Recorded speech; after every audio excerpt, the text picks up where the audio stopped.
Chapter 4 Speak, O Memory. Alli.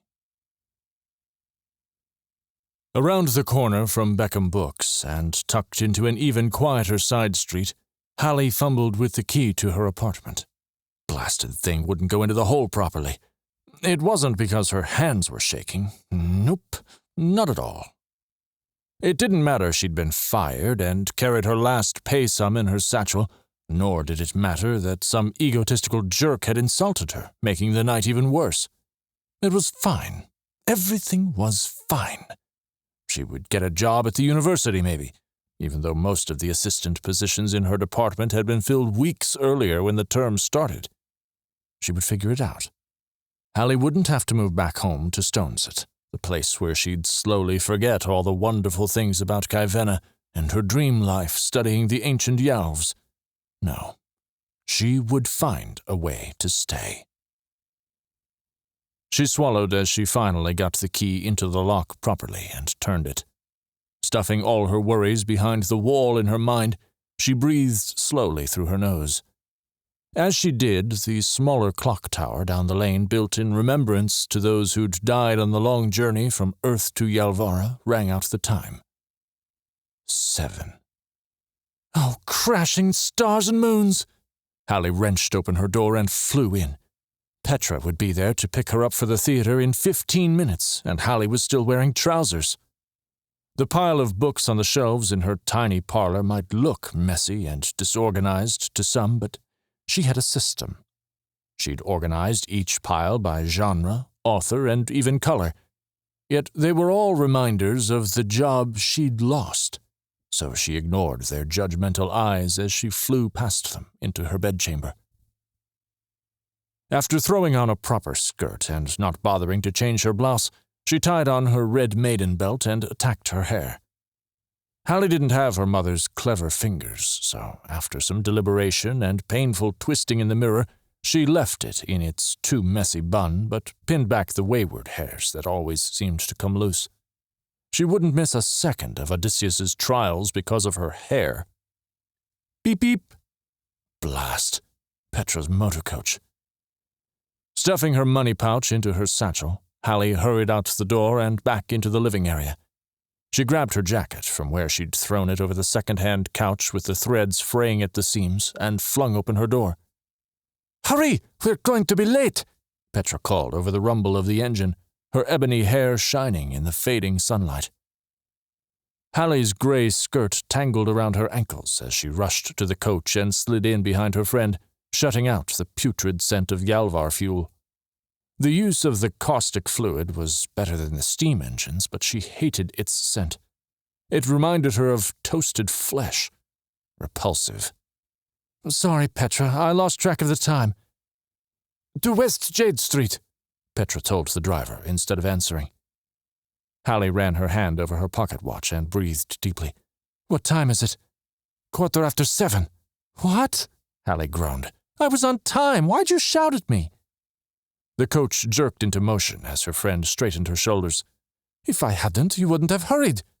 "I might have." Petra's thin, dark eyes landed on the bag in Hallie's lap, and she laughed. "Please tell me you didn't bring your sketchbook." Alli clutched her satchel. "Does it matter if I did?" "Well, no." Petra sat back, her crimson dress rustling, and folded dainty hands in her lap. "But we're going to the theater. You won't need to draw anything there." "I always sketch when we go. There's always a little bit of light if we sit near the stage." "But I thought this was your favorite." Though she fisted her hands, Alli kept her tone light. "Good stars, will you relax? Let me be my weird self and sketch during the play." "Fine, fine. My teachings are lost on you." Alli rolled her eyes as their driver waved people out of the way through his open window. The streets hadn't been built to accommodate both motorcycles and people when the city was first established. According to the writings, everyone believed all the advanced technology was lost to another time now that they were on Yalvara. Some writings even blamed the Yalvs for its demise, but Alli wasn't sure she believed them. "Did you tell Professor Christie about why I couldn't stay?" Petra instructed the driver to honk because a group of about 20 Rubicon refugees refused to move out of the road. She smiled at Hallie. Of course, and he said he'd meet you at the library tomorrow at 9. Good thing I no longer have to be at the bookshop at 9. Petra tapped her manicured nails on her silk-covered knees. You're the only one who translated nearly a paragraph. No surprises there. Rosalie Gunnar thinks you're making us all look bad, you know? Hallie snorted. Except she's only there because Daddy gives thousands of gold hundreds to the university each year. Too right you are. I told her to stuff it anyway. Petra checked her reflection in the window. Now, how do I look? Ellis will think you're beautiful. Hallie gave her a wicked grin. Petra whipped around, a few stray hairs coming loose from her twist, and narrowed her eyes. That's not what I meant. That's exactly what you meant. You've been eyeing him for months, and with us graduating soon, it's only natural. Not so loud! Petra glanced at the driver and pushed back the offending hair. If Papa finds out, he'll have my head. He doesn't think Ellis has this status, and, well, you know. Hallie bit her lip. Any wedding updates? Anderson and I have an official date, the Sunday after we graduate. Petra's shoulders fell. What was the point of sending me to school if all he wanted was for me to marry someone wealthy? This wasn't the first time Hallie questioned society's rules. The elitists in particular had such antiquated practices. People had fallen back onto those when they landed on this strange planet and were thrust back into the Dark Ages. Something about religion and not wanting to mix bloodlines with the other peoples already established on Yalvara. That still didn't mean Hallie agreed with any of it. At least Anderson is handsome. Do you remember that guy Zeta married? I mistook him for a pig the first time I saw him. Hallie put a hand on her friend's shoulder. She wasn't too pretty either, but... Oh, Hallie, that isn't a kind thing to say. Petra giggled. Would you rather me lie? You're hopeless. Petra's face fell. What am I going to do without you? Well, you won't be teasing me about my sketchbook, Hallie said as the motor coach rumbled through the back streets to avoid the marketplace, which was surely overflowing this time of night. Jess's bookshop hours made little sense, which she'd no longer have to worry about. She held back a grimace. Getting married doesn't mean moving all the way to Tevrubica. I'll be the wife of the city governor's son. Lots of stupid engagements where my husband will force me to interact with other uppities. You're still one of those? Petra glared. Not anymore. A work in progress, but I'll corrupt you yet. Petra rolled her eyes, and both girls continued to gossip as the driver took them through the city streets and into the upper district with the buildings towering over them, reminding Hallie of the mountains she'd left far behind. She missed the view, if nothing else. Not that she ever wanted to go back. But worrying about the future was futile. The Odyssey awaited her, and she wouldn't let anything ruin her night. She would worry tomorrow. Finally, the motor coach came to a halt, and Petra fidgeted with her own maiden belt. Don't mention Anderson at dinner, please. I'd rather enjoy my night. As you wish. Hallie gathered her skirts. But Ellis making eyes at you might compel me to pull it out. Oh, quit that. Well, I'd prefer you still have your head at the end of the day. After eating Star's fantastic rosemary potatoes and lamb at a new restaurant with Petra and Ellis, the trio headed out into the early evening. Petra dismissed the motor coach in favor of a stroll after Hallie's insistence, and Grieg's Theatre was only a block away. Early autumn was always more pleasant in the city. The slight crisp felt like someone had laced the air with coffee cake crumbles. I'm still mad at you, Elle. Hallie pulled her jacket tighter around her shoulders as she looked over at her friend, his blonde hair reflecting the soft street lantern light. That restaurant was expensive. Ellis held out both arms for Hallie and Petra to take. I didn't know either. I went with my parents last time and didn't pay attention to the prices.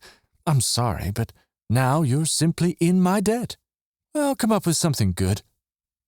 Hallie rolled her eyes and tempered the heat rising in her cheeks. Of course Ellis wouldn't realize how much something had cost. His parents supplied his every need and whim, but that wasn't Ellis's fault. It's a good thing you weren't lying about those potatoes being delicious. Otherwise, you'd be in trouble. That was the only positive. Close call. His green eyes glittered as he poked her shoulder. You must pay more attention. Petra shook her head. However, I'd say you've redeemed yourself from that last atrocity. Yes. Hallie's laughter chased away her worries. At least now I know how much I despise pig tongue. Petra blanched. Oh, that was horrid. You both chose to order it, Ellis laughed. Sure, but you told us it was the best meal you'd ever eaten. Hallie shivered, thinking about the rough texture. Ugh, repulsive. Good stars, neither of you have the required refined palate. Hallie punched him lightly in the shoulder as they reached Grieg's theater. The building was taller than if she'd stacked the bookshop and her father's inn back in Stonesit on top of each other. Pillars carved with images from some forgotten tale Hallie had yet to read supported the structure. The entire front facade past the pillars was a masterpiece of floor-to-ceiling windows glowing from within. Dozens of other theater-goers climbed the stairs to the 3 entrances where stewards awaited. Hallie bounced on the tips of her toes. Of course, as he's on the board, Father got us decent seats. Ellis gestured for the ladies to enter ahead of him. 1 box didn't fill. Oh, Hallie swallowed. How high up will we be? Fingering her gossamer cloak, Petra groaned. Hallie, you won't fall out of the box. But what if I read an article about someone leaning too far and something startled them and then... Oh, stars, are you sure? Ellis gave their tickets to the waiting man, who counted them. Didn't you want to see this play more than anything? Petra tapped Hallie's shoulder. I distinctly remember you saying you'd haunt Ellis for the rest of his life if he didn't beg his father for tickets. Hallie narrowed her eyes. Because I'd die if I couldn't see the show. Then don't worry about falling out of the box. But if I should start falling... Ellis shook his head. We'll grab you before you fall to your death. Deal?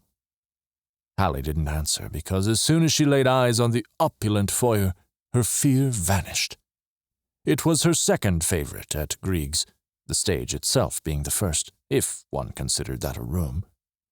She imagined the Cerulean Palace's foyer in Sol Adrid might look something like it. Their king ruled at the lavish, castle-esque home, squirreling away all that realm's money. That was what the Rubicon merchants had said when they'd stayed at her father's inn, at least. Stonesit was on the border of both, which meant they got more traffic than most. Hallie didn't know if their word could be trusted, but nothing else she'd learned upon arriving at the capital had refuted their claims. After Hallie handed her jacket to a mousy attendant with a murmur of thanks, Ellis held out both arms again so he could lead the women up the left stairway. Ruby-red, carpeted stairs stood to the right and left, taking attendees to upper floors and expensive boxes, and each banister reflected the gentle glow of the chandelier dangling above. Hallie was certain she could see her reflection in the polished metal. Once they reached the carpeted landing, Ellis took them to the last box. The light from more delicate lanterns drew shadows on the floor as they passed.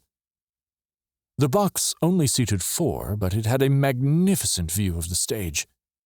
Decorated like the hall outside with red carpet and gold trimmings, it was fairly cozy, and Hallie could almost ignore the drop on the other side of the railing. Once she spotted the stage itself, she couldn't contain the squeal that escaped her lips. The soft chatter of the waiting audience below only heightened her excitement. This is lovely, Elle. Your father deserves a promotion. Ellis laughed and took a seat next to Petra. You're only saying that because it's the Odyssey. You wouldn't care so much if it was one of those new Rubicon shows. Every single one has the same plot twist where everyone dies. Absurd. He wasn't wrong. They were awful, though that didn't mean Hallie would say no to a free ticket.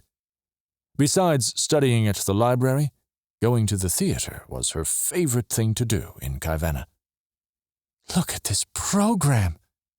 Alli took hers from Ellis and smoothed a finger over the embossed title. "It's so fancy. Are you sure you'll make it through this?" Petra asked with a laugh. "I promise to shut up as soon as the curtain rises." Alli straightened her skirt with her free hand. Ellis chuckled. "I don't believe that for a minute." She swatted him on the knee with her program. "Hush! The only reason I talked through that last one was because it was... Gracious day, I can't even find the word to describe it. The actors were stiff and... Yes, we know. You could do a much better job." Petra fanned her face with her own program. Alli huffed and pulled her satchel off her shoulder, digging for her drawing supplies. She grabbed her sketchbook and set it in her lap. "You're not wrong." The other two ignored her. She selected a hard pencil for light sketching and peeked at the program. "Sterling Goslan as Odysseus? Wasn't he in—" The flickering of electric lights down below and the hush falling over the expansive room interrupted her. "Quiet!"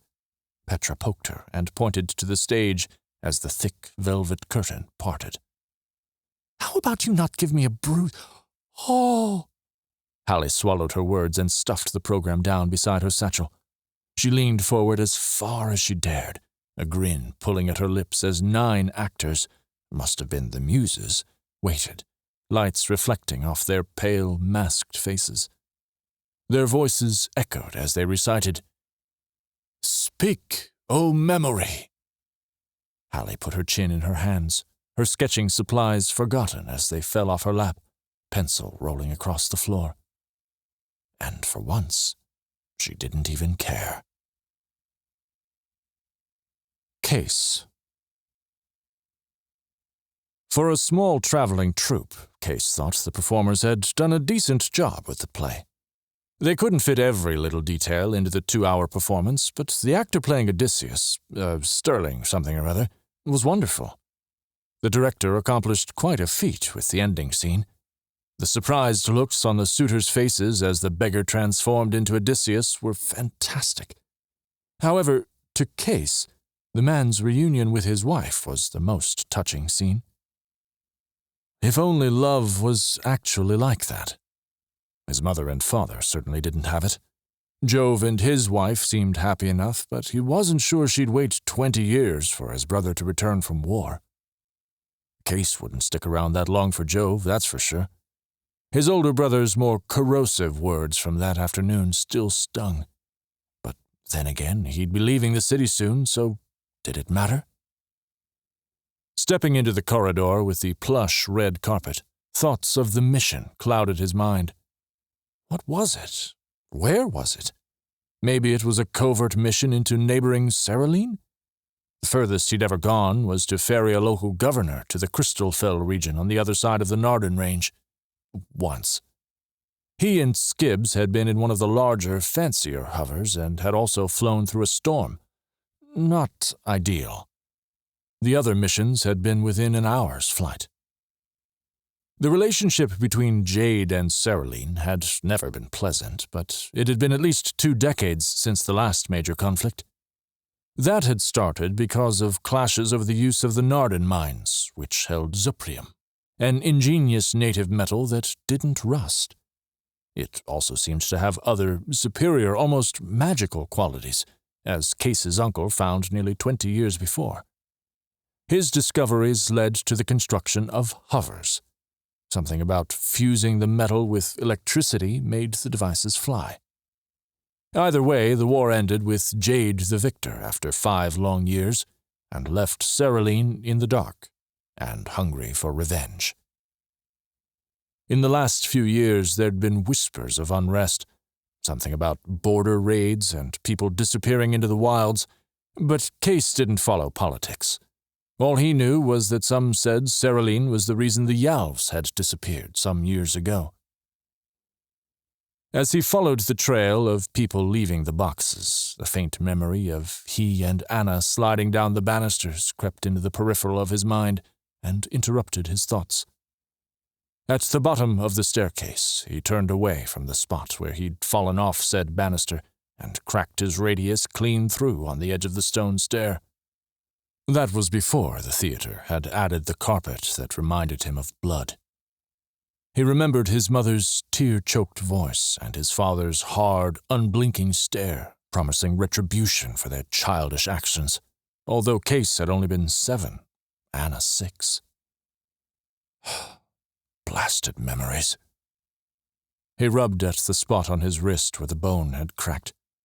Even 14 years later, the phantom pain resurfaced when he thought too long on the occasion. Shaking his head clear, he pulled out his timepiece as he walked on. If it wasn't too late, he might be able to swing by a tavern on his way back to Zeke's for a drink or two.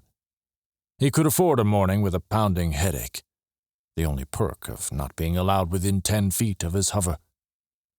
Hopefully that would change soon, so long as Jove kept his word. Either way, he failed to see the tall woman in his way. He nearly knocked her over and into the mouse-like coat-room attendant who squeaked. "Stand in the middle of the foyer, why don't you?" Kase growled as he let go of the woman's arm. Thankfully, he'd kept them both from falling. He coughed a little as a sweet fragrance reminiscent of mountain air pervaded his senses. "Oh, good stars, of course it's you," a light feminine voice said, the words sliding from her tongue like silk. Kase stopped dusting off his too large frock coat. She looked different than she had earlier that day, her stray hair pulled back and her clothes much finer. But he remembered that golden-brown glare.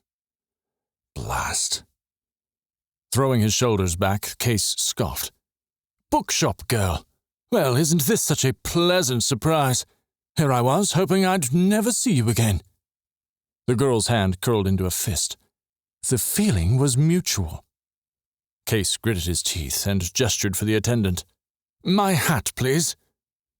The girl quirked a dark eyebrow as the man scurried off. "You think you're something, don't you? I'm surprised you even said please." With a short bow that made the electric lighting shine off his bald spot, the attendant returned a moment later and offered Kase his bowler hat. He snatched it from the man's fingers. "Can't come up with a better insult? How tragic. Would thou wert clean enough to spit upon." "A plague upon thee!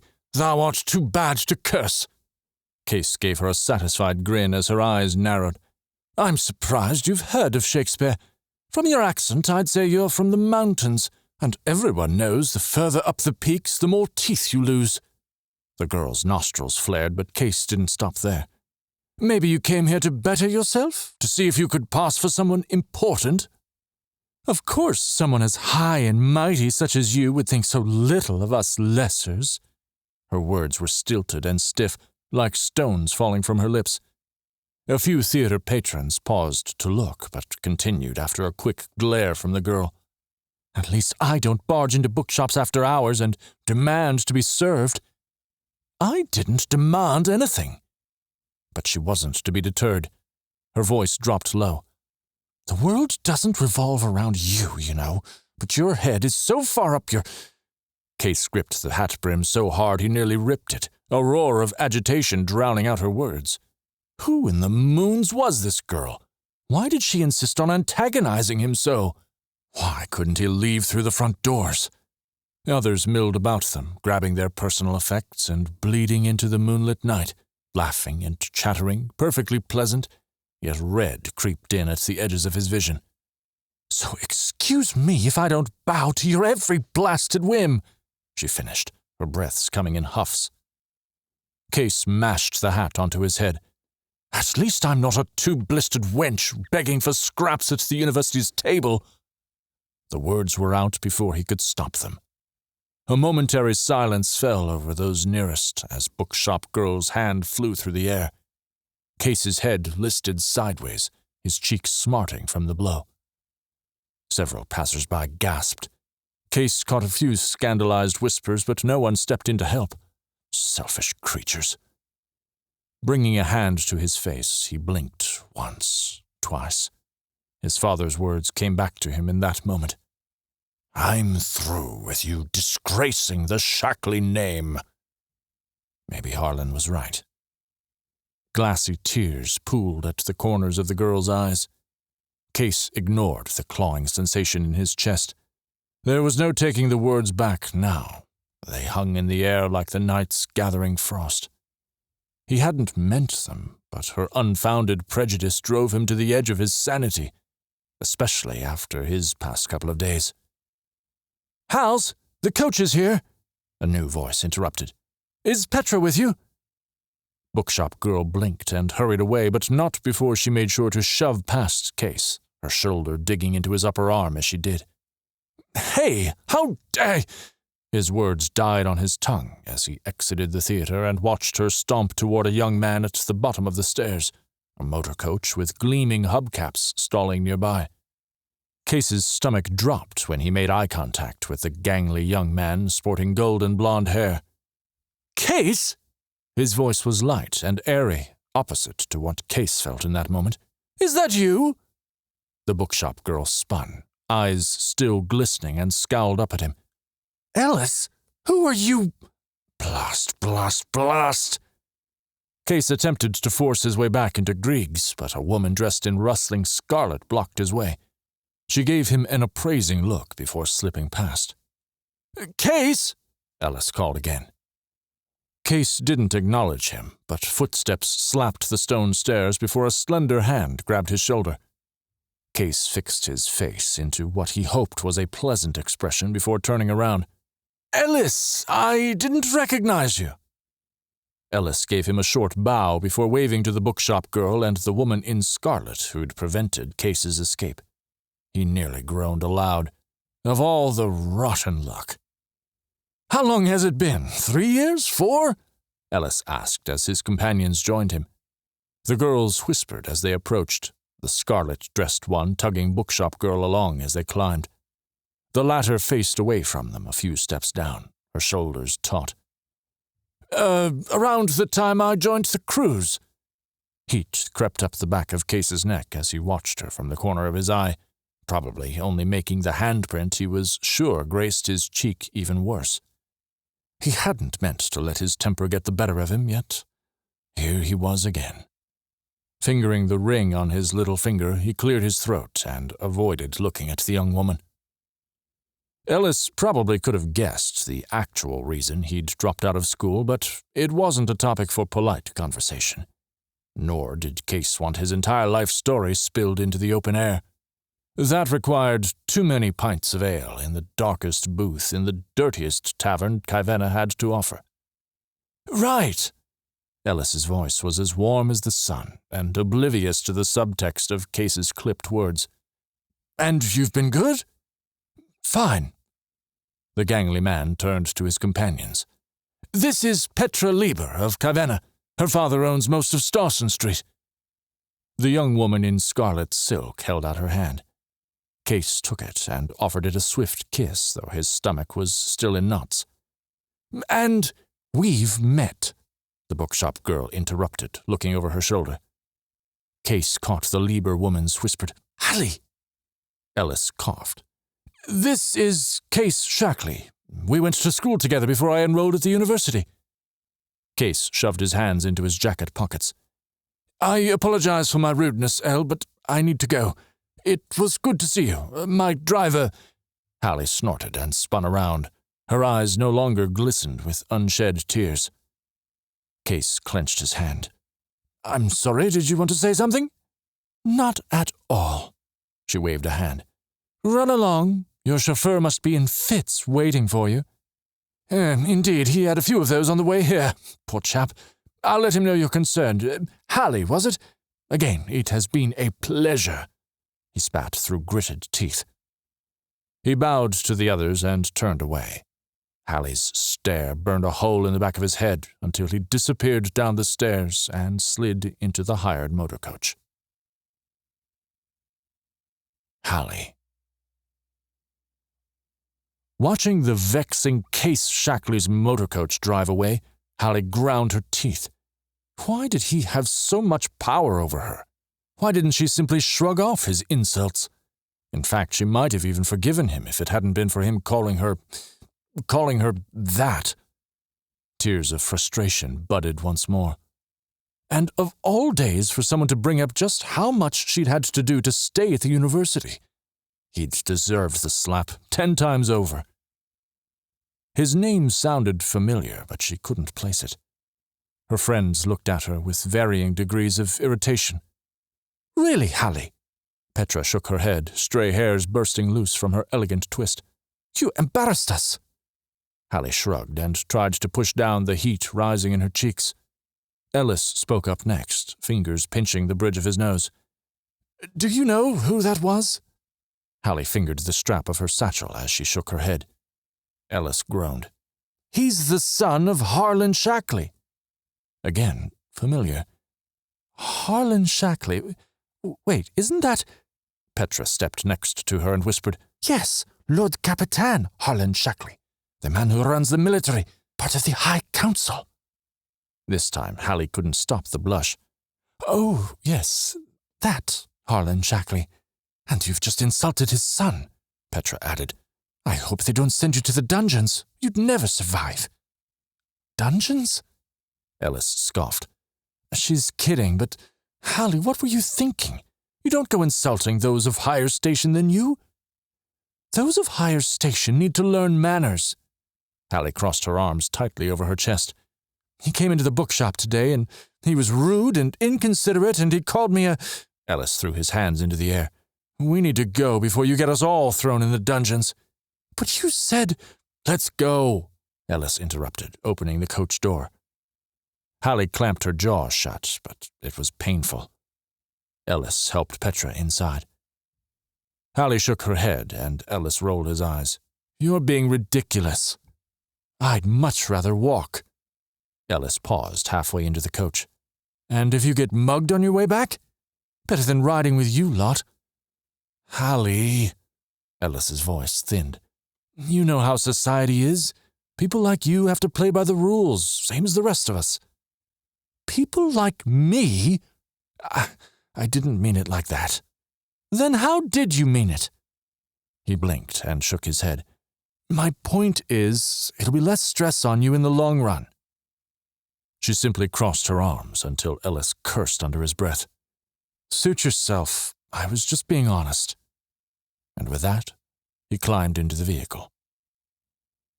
As Petra's motor coach putted down the lane, leaving its foul stench behind with Hallie, she pulled her jacket tighter around her lean frame. She tried not to think of the warm interior of the coach, but she didn't want to be lectured any further for treating the illustrious Kase Shackley like the scum he was. Just because someone had wealth didn't mean that person was better than anyone else. Besides, the walk would also give her time to calm the emotions raging in her chest, so she didn't feel the need to slam her apartment door and wake her landlord. She couldn't handle another soft-spoken speech riddled with disappointment about how the landlord's wife had been unable to get back to sleep after Hallie woke them up in the wee hours of the morning because she'd forgotten her key. That had happened 10 times too often. The last time hadn't been that late, only near midnight. But to hear her landlord describe it, Hallie had banged like a madwoman on the door at 2 a.m. Crashing stars, she'd thought she was going to have to hole up in an alley somewhere and hope no one preyed upon her while she slept. The watch kept most crime under control, but they couldn't be everywhere. While her apartment wasn't in the slums, petty thieves still roamed the market for pockets to pick. Hallie shook her head and started down the lane. Point was, after arguments with both her friends and Kase Shackley, she'd need all the time she could get to calm down. Her boots tapped lightly against the cobblestone street as she made her way to the main market square. Thankfully, it wasn't nearly as crowded at night, but because the city was so populated, several people were still out and about this late. Hallie made sure to avoid the ones weaving from one tavern to the next. Those kind of establishments littered the main road running from the market to Mackenzie Square up in front of the glittering Jade Center atop the hill. Hallie nodded to a few watch patrolmen standing on the corner near one of the rowdier taverns. They looked bored, but one had a steaming cup of coffee. The man raised his drink in her direction and continued to chat with his partner. Must be a quiet night if they could take a break. What else did the watch do besides walking the streets looking for troublemakers? She'd heard there was a specialized unit that undertook covert or undesirable missions. However, she might only think that because she and Jack had once read a book about undercover agents working to thwart the lord of a crime syndicate on a far-flung world at the edge of space. That distraction still wasn't enough to make her forget Kase's harsh words. They stung like a red mountain hornet and burned in her ears. He'd gone too far. Not that she'd helped. As always, her mind and mouth didn't always communicate before spewing forth whatever words formed first. Her mother always said Hallie's tongue was a deadly weapon that needed dulling, and Hallie would be hearing those words all too soon if she didn't find a new job before the month was out. As she walked, music leaked out into the street from a few taverns. The notes of a popular drinking song pierced the air, and she tried to focus on the words. I once was high on Mount Loma, all pretty in the south. Hallie blushed, even as her lips mimed the words. Her brother used to sing it at the top of his lungs whenever Ma made him clean the inn's dining tables. The song grew rowdier as more voices joined in, the peppy melody and words echoing off the stone walls. Another late-night wanderer picked up the tune and nearly bumped into Hallie. His voice was gruff, and the sickly stench of alcohol on his breath was enough to turn her stomach. He threw open the door to the tavern, and the song ticked up a notch in volume, followed by the stomping of feet and clanking of mugs. She hurried past. A few minutes later, she entered the nearly empty market square. Another pair of watchmen patrolled the perimeter and nodded to Hallie. She bowed back and hurried past the empty booths and fluttering tent-like roofs. Her boots trod on discarded daisies already beginning to brown and wither. A pinprick of pain bloomed in her chest. Gemma, the sweet little daisy seller, must not have made her quota for the day after all. It didn't surprise Hallie, but that didn't mean it made her any less empathetic toward the girl. If Hallie hadn't had Professor Christie or the university, she might have found herself in the same situation. If she saw the girl in the morning, she would give her an extra copper. When she reached the other side of the square, another song caught her ears. This one had even more meaning behind it, but she couldn't bring herself to sing the words. Carry my soul in yours, all the days through. Over dales and misty moors shall I go with you. The woman's soprano rang out the song for destined sweethearts. Once she'd hummed the tune to herself for hours and danced with an invisible partner on her warped bedchamber floor. Her heart clenched painfully, and she squeezed her eyes shut even as she walked, praying the image of a blond boy with laughing brown eyes would simply disappear. Stars, what a terrible night. First Kase Shackley, then memories of her brother, now Niels. Seeing the Odyssey was supposed to make this the best day she'd ever had. But reality was the real two-blistered wench, not Hallie. At least the memories better left in the dusty, forgotten corners of her mind finally drove out the ones of anger and embarrassment from the day. She blinked away tears and left the market square and its music behind. Chapter 5 50 Gold Hunders. Hallie. Skirts swishing around her boots, Hallie blocked the morning sun with one hand and, with the other, waved to a few of her professors as she passed by the Yalvin Studies building. The stone bricks on that one had ivy crawling up the sides and pushing its way into each crevice, but at the corners there were no invasive plants. Those were outlined with zuprium, the miracle metal that had saved jade from the Dark Ages. She appreciated the fact that she no longer had to use a candle or gas lamp to read by at night, but she hated the metal. Zuprium made electricity possible here on this strange planet, but it still reminded Hallie of home. As she entered the shadow of the great columns of the university library, her mind took her back to another time when bits of Zuprium flakes dusted familiar blonde hair. Niels. Blast it. Halli really didn't need to cry. It wouldn't help her with the librarian, who was the only reason she wore skirts that morning. Believing the trend to be rather ostentatious, the ancient keeper of the books didn't appreciate the new fashions like women in trousers, and Halli needed all the help she could get if she wanted a job. Maybe she was stupid in thinking the old hag would say yes, but Halli had to try. The great arched oak door scraped against the library's stone floor as she pushed it in with both hands. Her satchel slid off her shoulder while doing so, but she quickly righted herself and dusted the bag off. It was one of the few new things she'd bought for herself upon arriving in the capital 2 years prior. Once the door had closed behind her, the flickering, dusty electric bulbs in the chandelier above did nothing to calm her nerves. Pushing back a few escaped locks of hair, Halli took a deep breath. It was time. She had purposefully arrived a half hour before she was supposed to meet Professor Christie for this reason, an amazing feat and one she wished Jess could see. Either way, she needed all that time to convince the deranged bat lady to give her a job. I should probably start by not calling her the deranged bat lady, or old hag. It's not her fault she's crazy. Halli smirked and strode forward, her chest out and head high. She'd thought about roping either Petra or Ellis into her scheme by having them need help and Halli offering guidance, but she was still angry with them for the previous evening. Therefore, her backup plan won out. Impress, and beg if needed. As she exited the grand foyer with its marble columns and tapestry-filled walls, Halli spotted the kind and gracious librarian ahead at her large oval desk, books stacked high on one side. At Hallie's footsteps, the woman looked up from a yellow-paged ledger, her faithful sword against those horrible students who kept books past their return date.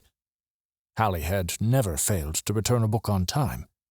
That should give her a leg up, right? The crevices in the woman's face deepened when she recognized who it was, but Halli took a deep breath and gave the hag, the lovely librarian, her biggest smile. "Good morning, Madam Terry. Isn't today perfect for cozying up to a good book? Have you read the latest Gardier mystery yet? His characters leap off the page." Madam Terry patted the braided knot on top of her head and grunted. Halli bit her lip to keep from saying something nasty. Instead, she smiled again. "It's really good, I swear. I think you'd particularly enjoy the fact that the mystery is set in this haunted library back in the Dawn era, so the Searles would be the heroes of the story, which might turn people off, but I found it quite refreshing to read, even if it was rather gruesome at times.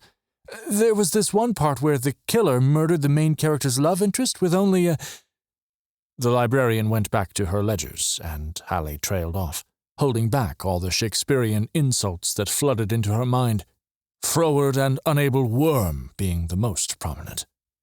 "You see, Madam Terry, I'm actually here to—" "No, you may not use the ancient manuscripts room. You've lost your privileges."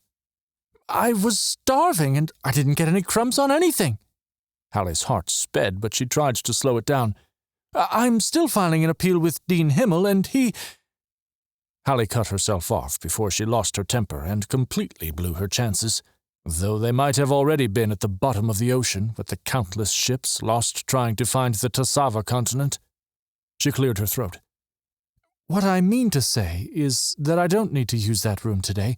I only wanted to ask—" "And I'll need to check your bag for any contraband." The woman's voice was as gravelly as ever. She held out a withered hand and smiled with her perfect teeth, though the latter wasn't comforting. "I was a fool for thinking she'd say yes." "It was just a muffin," Halli whined as she opened her bag and held it out for the woman to inspect. "I hadn't gotten to eat breakfast that morning, and I needed to examine that Yalvin document before Professor Christie's class.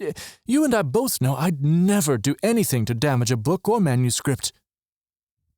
Madame Terry said nothing, and only used the tip of her fountain pen to push Hallie's notebook out of the way. She poked Hallie's books as if expecting a pastry to pop out. I should have worn trousers. Now I'll have to ask Professor Christie for a job. When the librarian finally gave her the okay, Alli trudged over to a table nearest the fireplace.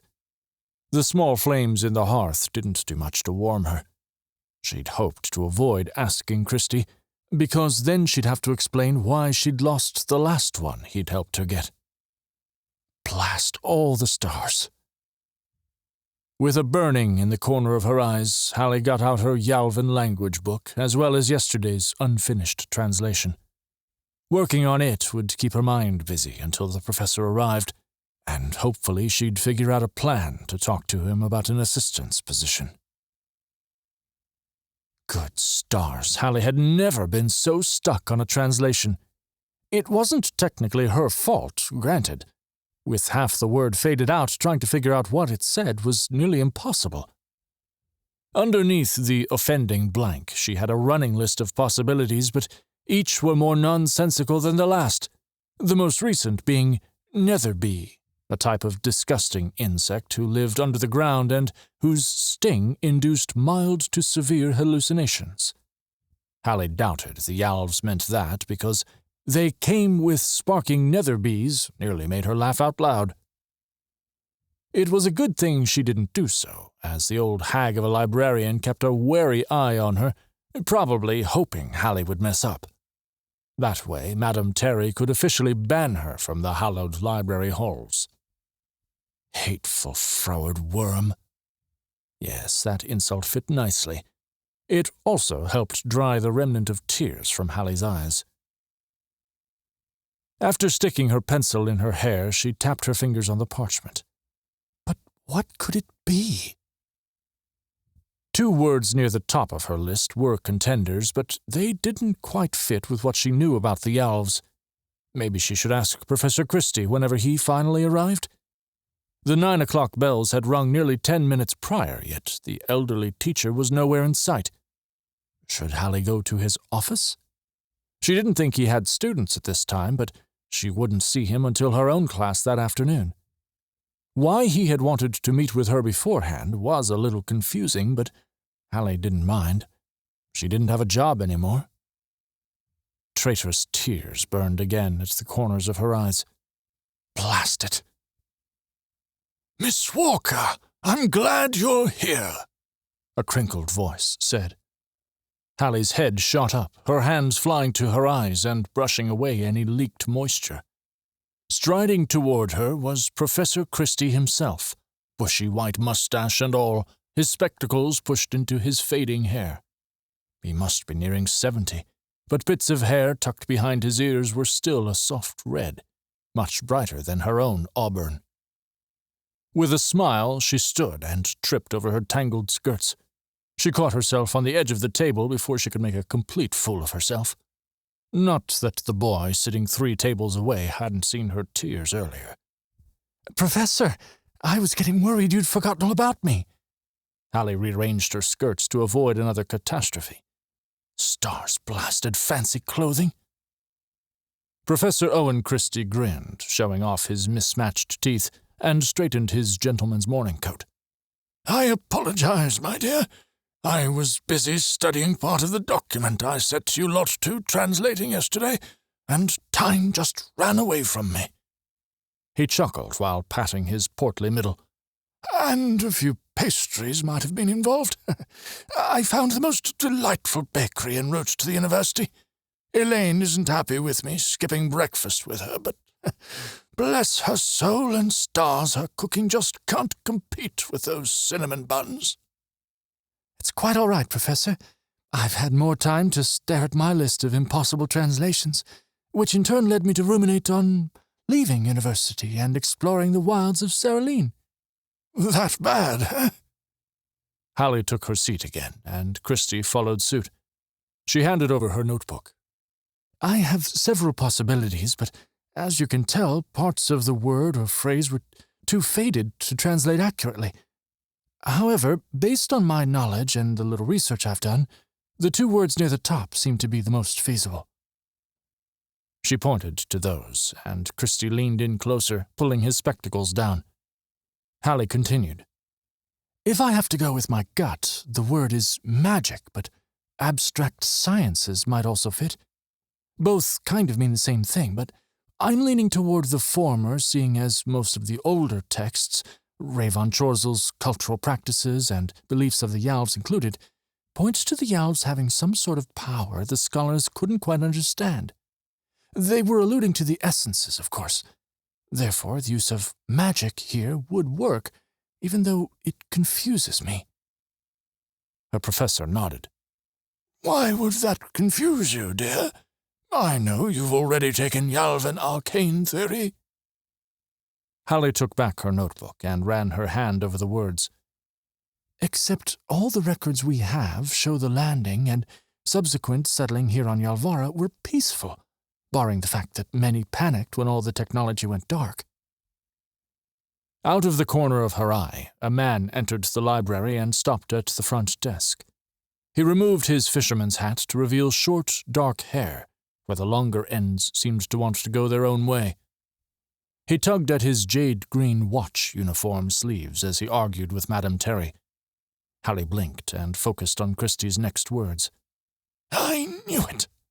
His smile had grown, all his very crooked teeth glinting in the light from the lanterns and windows. You did excellent, my girl. You'll do nicely. What? She never got her answer. The professor turned toward where the watchman and the librarian were still at odds based on the red staining on the man's cheeks. Hallie felt sorry for him. Christie waved. High Guardsman, you may join us. Hallie's stomach flipped. High Guardsman? That man was a member of the High Council and head of the watch, not simply a patrolman like she'd assumed. Oh, gracious stars, what was he doing here? And with Professor Christie? Her heart hammered as the man left the librarian and headed toward them. He wove through the tables with a sure stride, even though the blush still proved his frustration with the ever-vexatious Madame Terry. He bowed to Hallie as she got up and curtsied. What else was she supposed to do in meeting someone who had a hand in ruling all jade? Her right knee popped. She winced and stood, heat coloring her own cheeks. The man gave her another short bow before turning to Professor Christie. Are you sure she's the one? He asked in a curt accent that bespoke of the wealthy class. Christie hadn't stopped smiling. Absolutely. Hallie chewed her lip and stared at the men. What do you mean? The High Guardsman turned toward her. It would be best if we discussed this in a more private setting. He eyed the boy, sitting a few tables away before focusing back on Hallie. It's a matter of the watch. Hallie swallowed as her body flashed hot, then cold. What did this mean? She looked to her professor, who gave her a reassuring nod. After packing everything into her satchel, she followed the two men toward the front of the library and to the left, to the door to the ancient manuscripts room. Hallie paused and looked back at Madame Terry. The woman's eyes narrowed, and a few teeth escaped her scowl, almost like a wolf's grin. I'm not supposed to be in there. A mishap earlier this week made her kind of hate me. It's quite all right, the High Guardsman said. I've cleared it with the librarian. But the woman in question did not look happy. At all. Hallie spun back around. Are you certain? Madame Terry holds quite a tight grudge if she's perceived you've wronged her in any way, and she hates my guts. Professor Christie chuckled while the High Guardsman shrugged. She knows her place. Not that it didn't take a little arm-twisting, but I've had good practice at that. His face was dead serious, so Hallie didn't know if he was trying to crack a joke, but Jack had always said that the watch had unsavory ways of accomplishing their goals when needed. Okay then, if you're sure. With that, the High Guardsman led the other two into the room. The ceiling chandelier was much less opulent than the one in the foyer, but it gave off just as much light. Each of the 4 thick wooden tables inside also had an electric lantern in the center, just in case. Studying ancient manuscripts required more light than most, which was one reason Hallie didn't understand why there wasn't a single window, only tables and several rows of bookshelves laden with scrolls and other large tomes. The High Guardsman gestured to one of the seats, and Hallie sat, her satchel making a soft thump against the side. She let it slide off before setting it on the table, just as Professor Christie took the seat in front of her. The High Guardsman didn't sit. He paced. "I'm sorry I didn't introduce myself earlier, but my name is Jove Shackley, High Guardsman of the Watch. It's a pleasure to meet you, Miss Walker, isn't it?" He held out a hand. "Shackley? Like Kase Shackley? Oh, blasted, burning, crashing stars and suns!" Hallie half rose from her seat and gave him her hand, on which he placed the customary chaste kiss. She tugged it out of his grip as politely as she could manage. "Yes, Hallie Walker, it's a pleasure to make your acquaintance as well, I hope." Jove Shackley raised a brow. "You hope?" Heat blazed upon Hallie's cheeks again. "I didn't mean, it's just that I don't understand why someone so important in the Watch would want something with me. I swear I haven't done anything illegal." The last part came out a little squeaky, but both the High Guardsman and Professor Christie laughed. The latter reached over and patted the table in front of her. "No worries, dear. I told High Guardsman Shackley here that you'd probably pass my little test, especially as none of the other students would. You're correct on your translation. The faded word is indeed magic." Hallie gasped.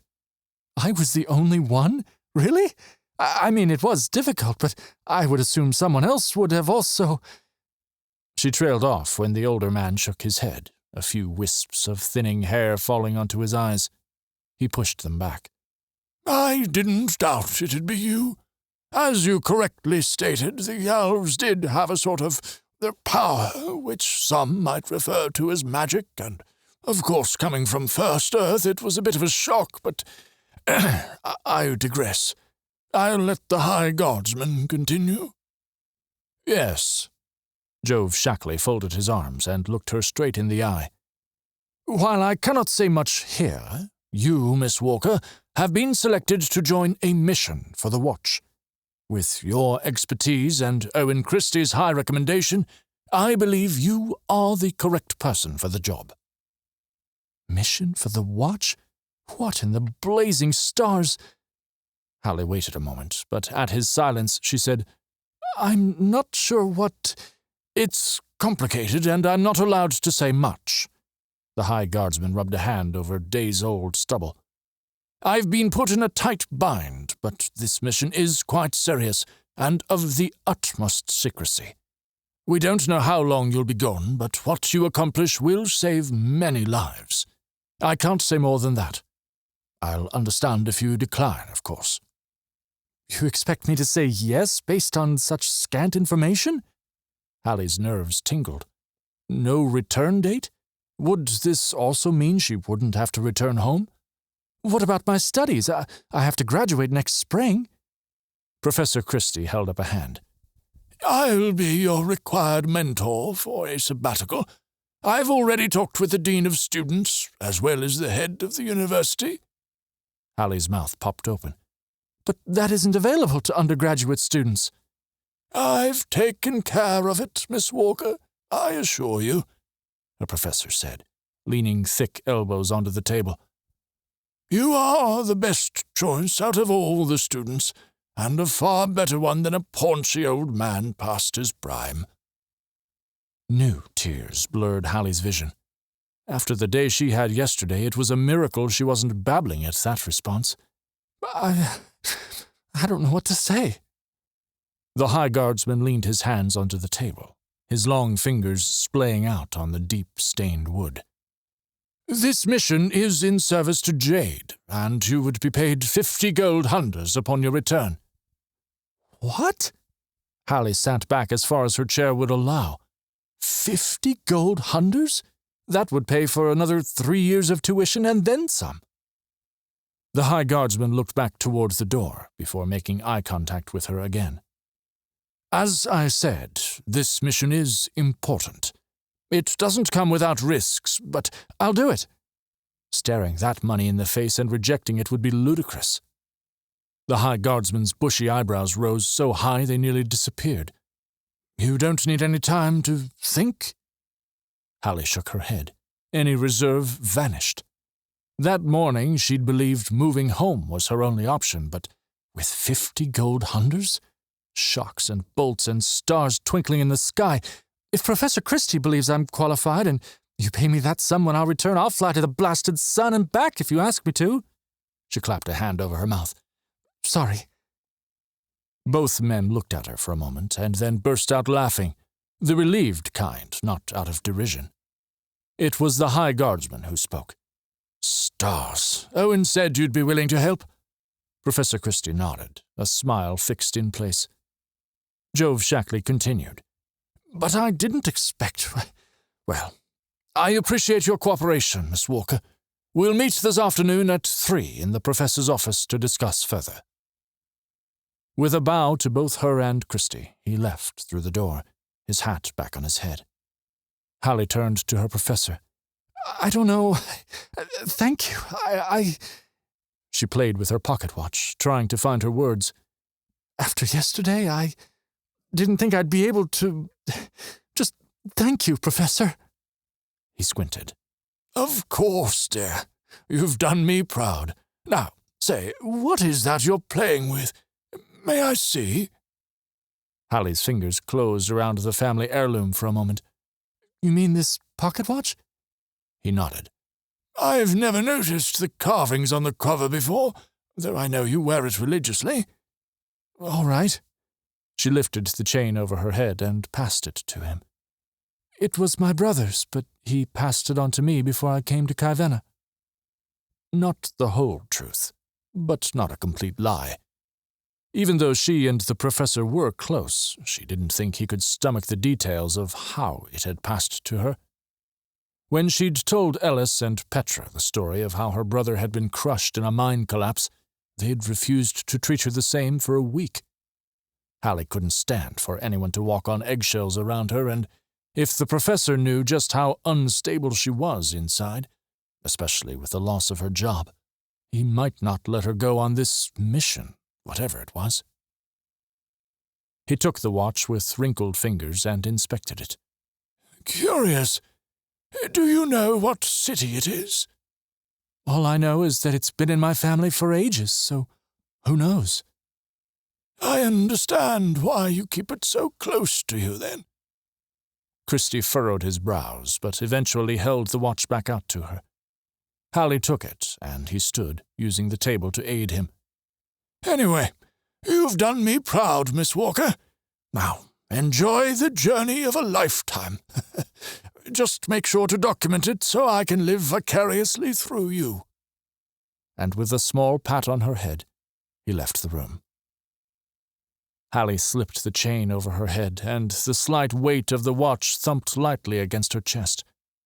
50 gold hundreds. Her heart pounded as tears of joy sprang to her eyes. Holy stars! Her dream had just become a reality. Alli pushed through the door and welcomed the lazy breeze from the open window. It danced with the wisps of hair framing her face and rustled the numerous maps and pieces of parchment tacked to the walls of Professor Christie's office. Usually she could find a new map when she came for a visit, but this time he'd added people instead. Not by his own invitation. That had been High Guardsman Jove Shackley and the promise of 50 gold hundreds. She couldn't stop those words from replaying in her head ever since the conversation in the library that morning. The university bells tolled 3 o'clock just as she shut the door. See, I can be on time. In front of the fireplace, 2 other people waited, and not one of them was the High Guardsman or Christie, although she didn't think the latter would join them, as she was supposed to be in his class at that very moment.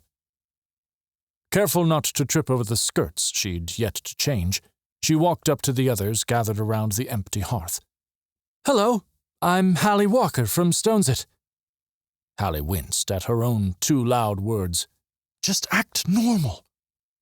The tiny young woman in a faded floral armchair with fraying edges stopped jiggling her leg and looked up, black curls bouncing as she did so.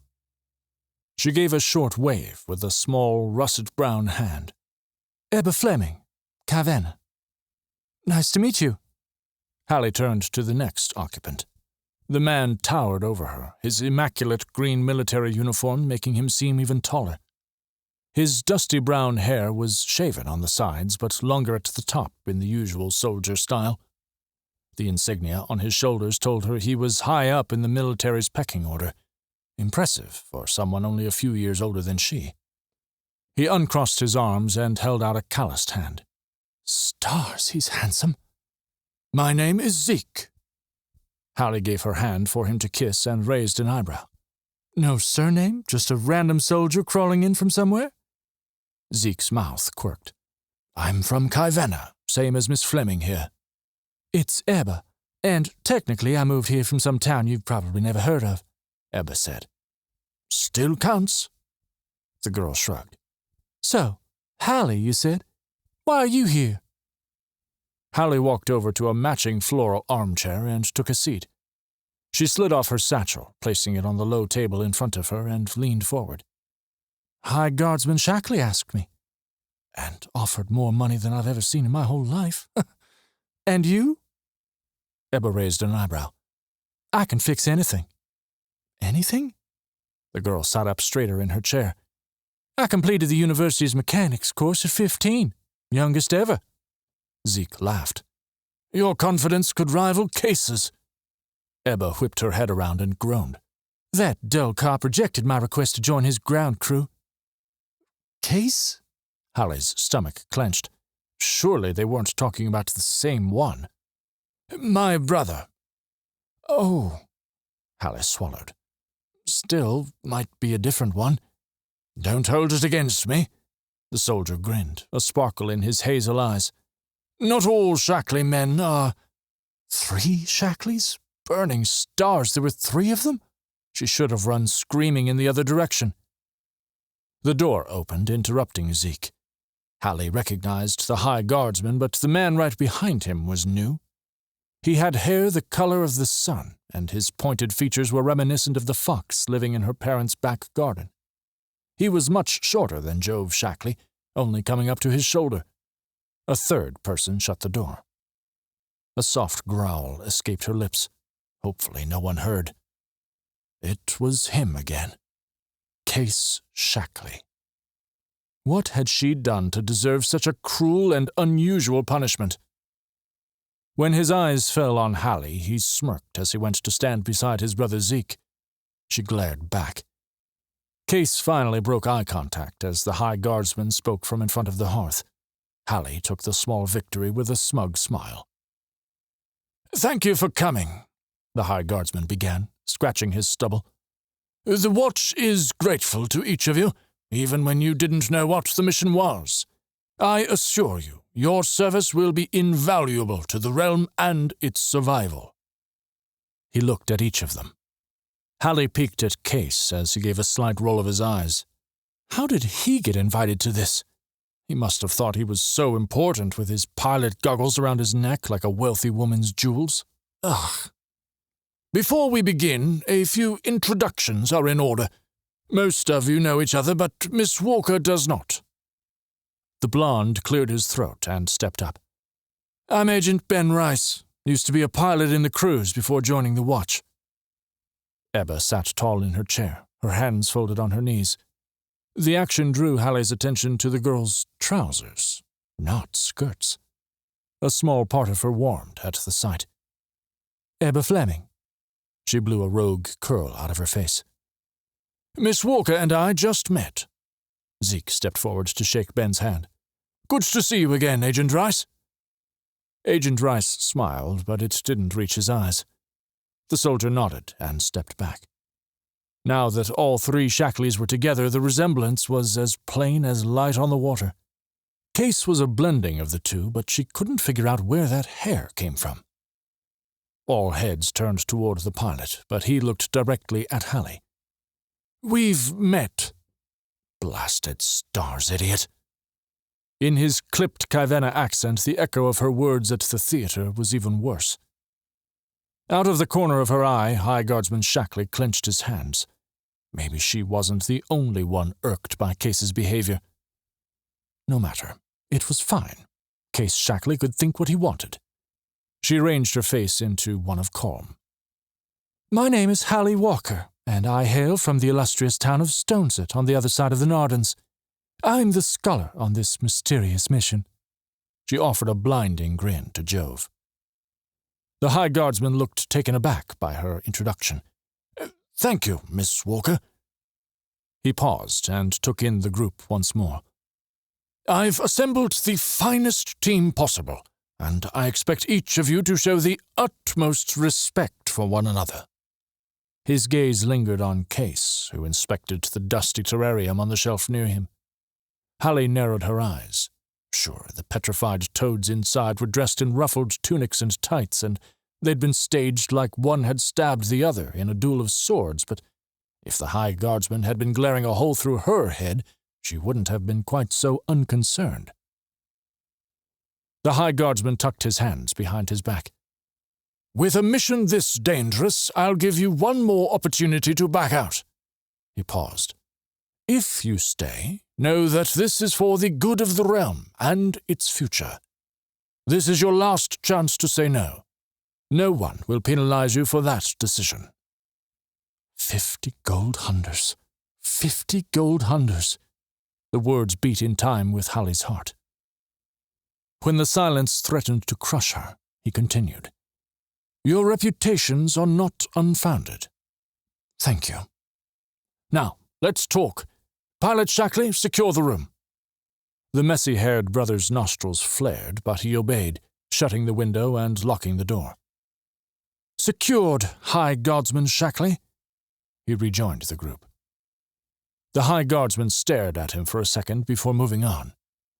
As you know, relations between Jade and Saraline have never been amiable. What an understatement.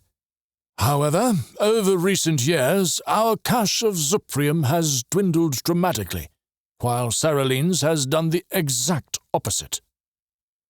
He waited for a reaction, but everyone wore the same expression, confusion.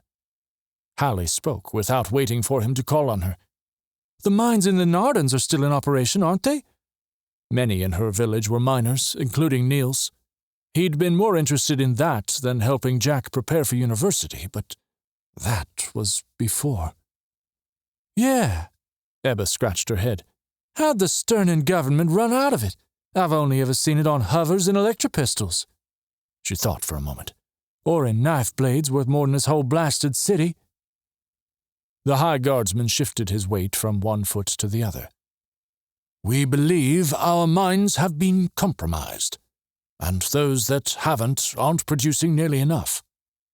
Hallie's words spilled out of her mouth. Saraline stealing our Zuprium? Get to the point, Jove, Kase said. Zeke elbowed him. Stars, why was he invited? We're handling that issue, Jove Shackley continued, his tone flinty. But we need an alternative solution, which I shall explain momentarily. Your main objective is twofold. The first is to secure a source of Zuprium. Ebba raised her hand. Aren't the miners the best ones for this job? I'm a mechanic. A muscle quirked in the guardsman's jaw. Hallie bit back a laugh. This was not going as the man had planned. No, Miss Fleming. Allow me to finish, and I will take any questions you have. He waited a second. No one spoke, so he continued. You'll search for Zuprium beyond our borders. Hallie bristled. Like in Saraline? But that would mean we'd... Someone snorted, and she caught Kase molding his expression back into one of abject boredom. Let me finish, and you'll understand, I promise, the High Guardsman answered. So what was Hallie's purpose on this mission? Her expertise lay in other areas. Why make a big deal about her going if all she was going to do was search for some resource so Jade could build new airships? The High Guardsman pulled a folded parchment from inside his jacket. The second half of your objective is a bit more complicated." He unfolded the parchment and placed it on the low table in front of Hallie. She quickly moved her satchel to her lap as the others leaned in close. Yellowed and crinkled, the parchment was weathered with age. A bit of one corner had been burned off. By mistake or on purpose, it was hard to tell. To the south of Jade, the Silver Coast, a small kingdom that had broken off nearly a century ago, wasn't even on the map. Gracious day, this map was old. The High Guardsman pointed to the continent to the south of the one they were currently on. "The most important part of your mission is to contact the Yalvs, ally with them, and in turn, secure Zuprium trade. They have more efficient ways of mining it than we do." "But," Hallie interrupted, "no one's seen them in at least 2 decades, and only in Saraline even then. The Jadian clan disappeared hundreds of years ago. Many sources suggest they died." "Which is the lie the Watch and Jadian government spread." A slight pink tinted his cheeks. Hallie's eyes widened as the man continued, "As far as we know, the Yalvs are still on Tassava." "Tassava?" Hallie hardly believed the words coming out of his mouth. All expeditions of engineers sent to explore it had returned with tales of terrifying beasts and other horrors, and those were the few who'd survived the return journey. Kase crossed his arms. "You're cracked, Jove. And you're towing the line, Pilot Shackley." Zeke stepped up between his brothers. "Let him finish, and then we can discuss. You're only making fools of yourselves." The 3 brothers glared at each other, but the High Guardsman broke away first. Hallie wondered if their poor parents had any hair left. "Here," he said, pointing to a point on the map. It was deep in the wilds of Tassava, though with a map this outdated, who knew what was there now? "This is where we think the Yalv's main city is, Mirai." "That means Starlight," Hallie whispered, but quickly shut her mouth at the stern look she got in return. She just caught Kase's raised eyebrow in response.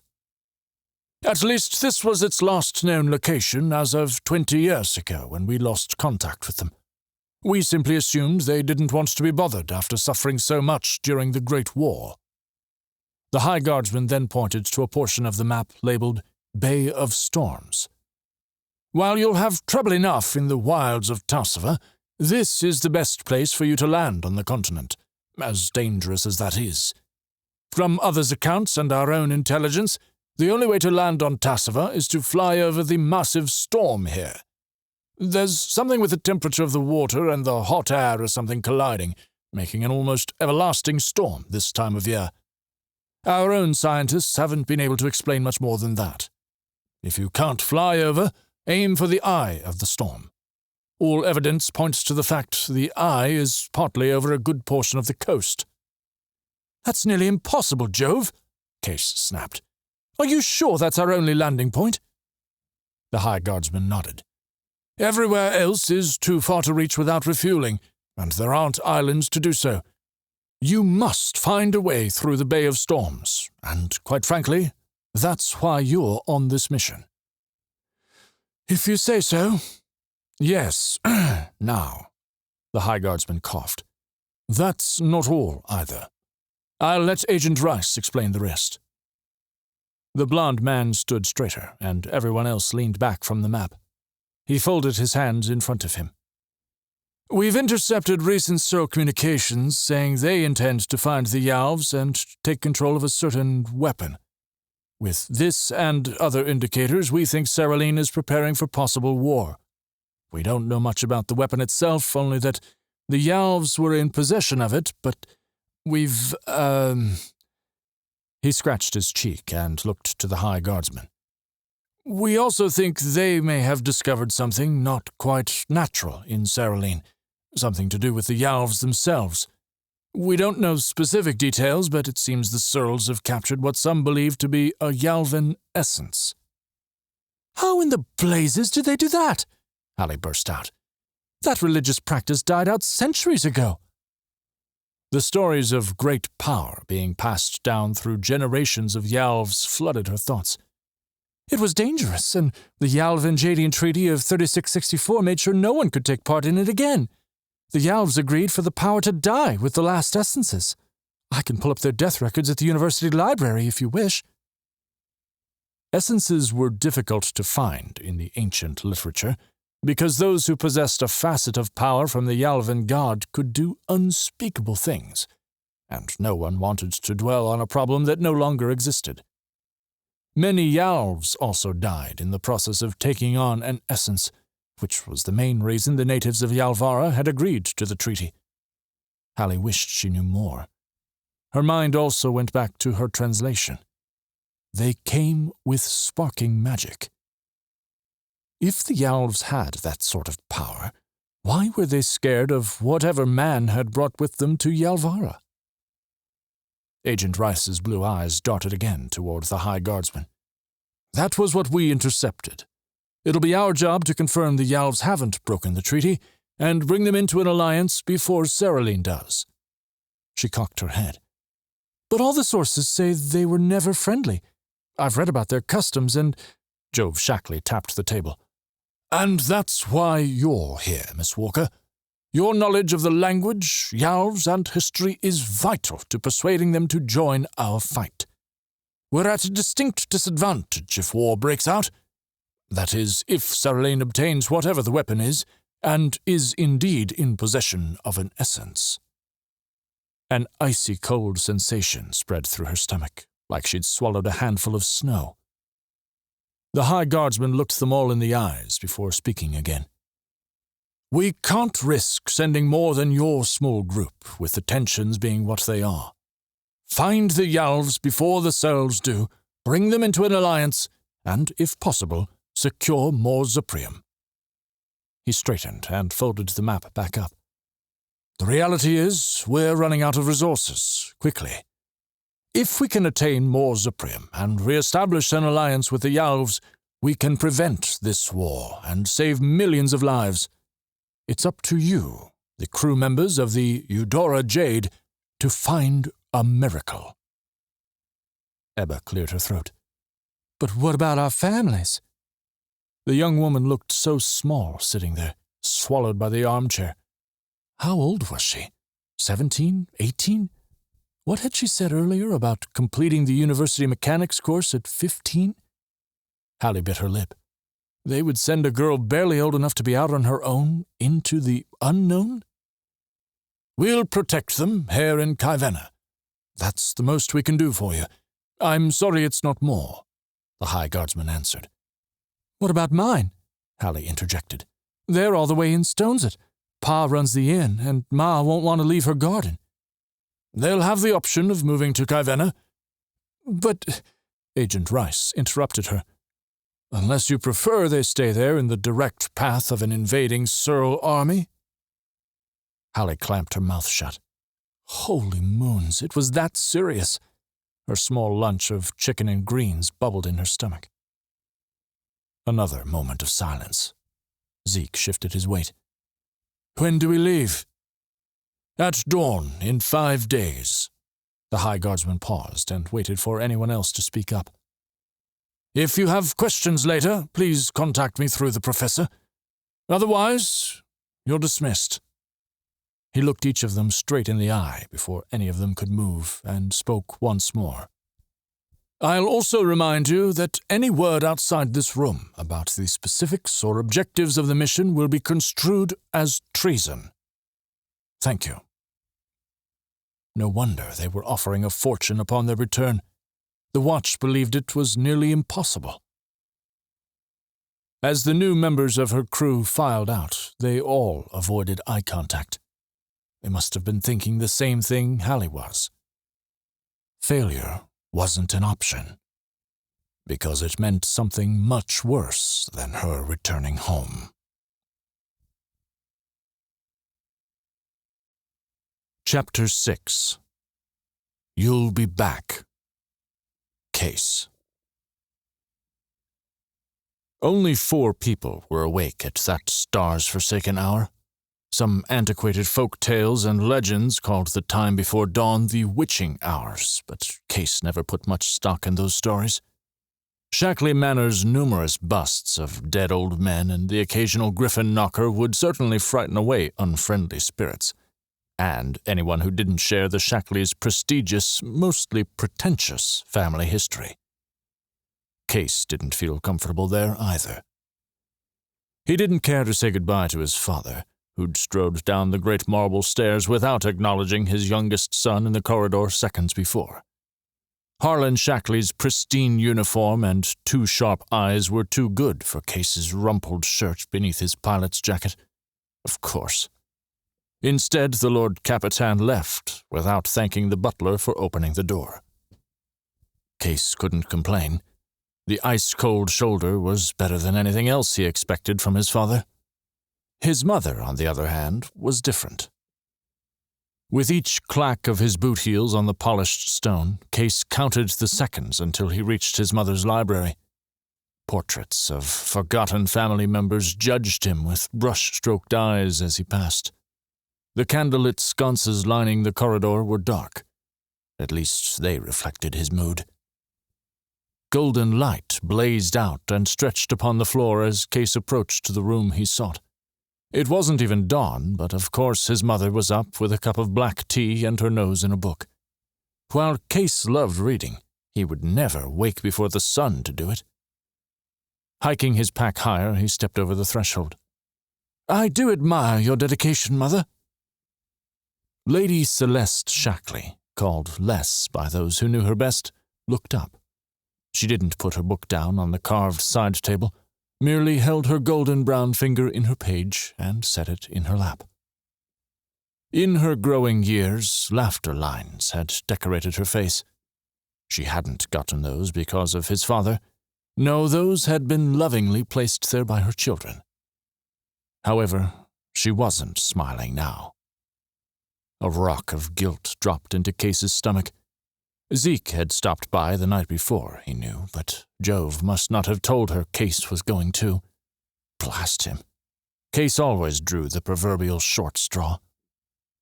He shifted his weight. "I'm going with Zeke." A bead of sweat formed on Case's brow. After a minute too long, his mother took a small strip of cloth from her lap, put it in her book, and closed the volume. It looked to be King Arthur, one of her favorites. She set it on the side table with peacock feathers carved onto the surface and legs. "You're leaving as well?"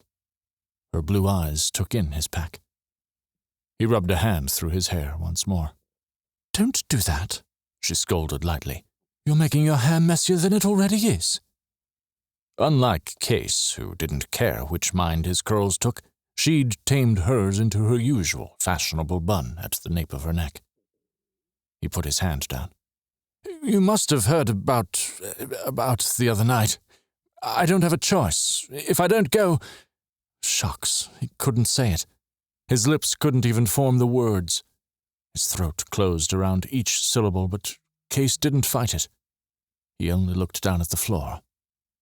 While much of the manor boasted fine marble from the Narden range, his mother covered it with rugs in her library. Some were soft. Some showcased scenes from the landing, and other nondescript ones were for merely covering the gaudy floor beneath. "Where are you going?" Her voice was too soft. Kase peeked up through the hair falling into his eyes. "I can't say where we're going." His mother bit her lip. "How long will you be gone?" Kase shrugged. "Might be a while." "Then why?" Kase didn't answer. He could only swallow. This was his chance to get out of the city at last. If he was successful, he could prove himself to his father. Jove also promised any charges brought against him would be dropped. He needed to do this. It wouldn't help the greenie in the city infirmary walk again, but it might heal Kase. Blasted stars, he was a terrible person. His mother rose and came to stand in front of him. It had been a while since he'd been shorter than her. Now she had to look up at him just to see his face. He grimaced. "I'm sorry." She shook her head and grabbed his arms. "You'll be back." "But no, I refuse to believe otherwise." You'll be back." He couldn't say anything, only pulled her into a tight hug. Her subtle scent encompassed him, and he almost broke the promise to his brother. Hallie. With each day bringing her closer to departure, Hallie occupied herself by scouring the university library for any information she could find on Tassava. Unfortunately, even those who'd survived to write about their experiences hadn't given many helpful details. Sure, they described beasts never seen on this side of the world, and Hallie was especially interested in one description alluding to what she would call a dragon, though she didn't see any records of it shooting fire like the old legends from First Earth. A part of her wished she'd run into one, a sadistic side of her, that is. Another account detailed other odd occurrences, like hearing voices or seeing specters, but not one account mentioned the Yalves. Not a single one. They must have encountered them. The Yalves wouldn't just allow people to wander their lands unchecked, not after Cereline nearly wiped them out. They would have defended their villages until their last breath. So how could there be nothing? 5 days of near-fruitless research later, the day of departure arrived, and sweat beaded on Hallie's brow in the cool pre-dawn air as she sprinted through lower city streets to reach the airfields. It was all her fault she was running late, of course. She knew she shouldn't have stayed up rereading parts of the Odyssey, but she thought Odysseus's courage might make her feel better about her own journey. Though she hoped this mission wouldn't last 20 years. Back aching from her pack and heart still racing, Hallie whipped around the side of a small building, a cheesemaker's shop, judging by the smell. At the end of the lane stood her goal, the top of the outer city wall, crested with the telltale golden gleam of early dawn. The gate to the Kaivenna airfields itself was only a simple door manned by 2 guards, one of whom slumped against the wall in sleep. "I'm with you. I don't want to be up now either." She waved as she came up to them, the sleeper perking up at her footsteps. Both wore matching dark green uniforms, the Jadian symbol of a tree inside the outline of a sun emblazoned near the right shoulder. The other soldier pulled off his military cap to reveal hair as dark as the night sky and tipped it toward Hallie. His face looked like it had been carved from the Nardens. That fact made his intended smile more into a grimace. "It's rather early, miss, but good morning. May we help you?" The sleeper soldier nodded, but his hand went to the sword at his side. From Hallie's understanding, the thing was ceremonial and used as a last resort, but the move made her heart thump a little too loudly. She didn't know which was worse, the soldier spearing her through the chest or shooting her with the electro-pistol holstered on his other hip. Rockface put a hand on his partner's shoulder. "Rest easy, Buck. It's just a pretty lady out for a stroll at dawn." Hallie fiddled with the strap of the pack on her back.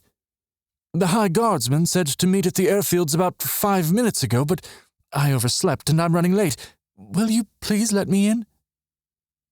Both soldiers raised brows, but before they could say anything else, hobbled footsteps came up behind her.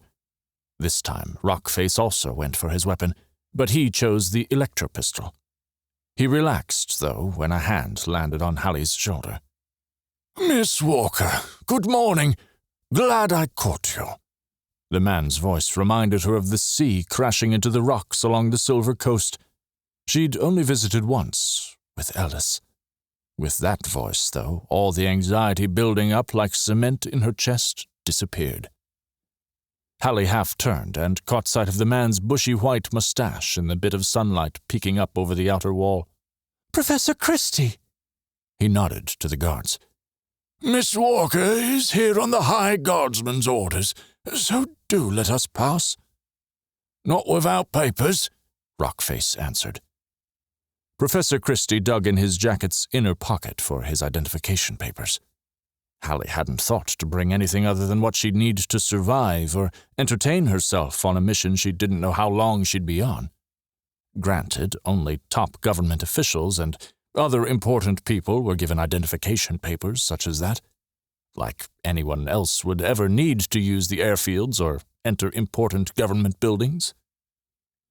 The last time she'd ridden in a hover had been with Ellis, but his father had booked the trip through his connections, and the hover picked them up right outside the Carrington estate in the upper city. Professor Christie gave the man his papers, and after a minute of inspection, the soldier nodded. "And the girl?" "I'm 21, you stars idiot." Christie's hand grasped Hallie's shoulder, which prevented her from saying something she'd probably regret.